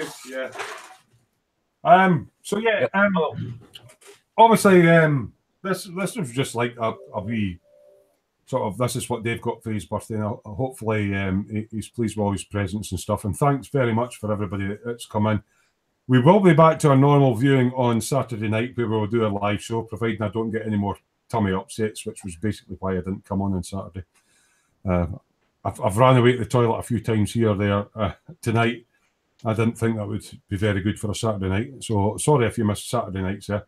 What I will say is, yeah, basically thank you very much everybody for tuning in. Yeah, it's really good. Hopefully Dave's enjoyed his birthday presents. We carried it on a little bit longer just to interact. Yes, Fox, I'm not even going to read that out. Hopefully the wee bit longer than what we'd anticipated show tonight on Dave's birthday present opening, and actually a few proper model making related questions. Really enjoyed all you guys coming in. I think we'll head off now because it's like what, back at 10. Dave's probably working tomorrow. Thanks very much for joining in. Our normal Saturday night live show will be here at the usual time at 7:30 p.m. GMT. So from myself and the birthday boy, I think we'll call it a night. Yeah. We'll give the closing speech to Dave, seeing it's his birthday. We'll let you finish off the show, Dave, and we'll let you hit the button. So if you want to say a thank you or whatever you want to do, mate. Yeah. Thank you all very much, guys. Thanks for turning up. Thanks for watching. Thank you for the guys in the pool for some cracking present. I'm absolutely gobsmacked. I really am. You're welcome, mate. You're welcome, mate. I'm touched more ways than one. But yeah, and we'll see you Saturday night. So it's good night from him.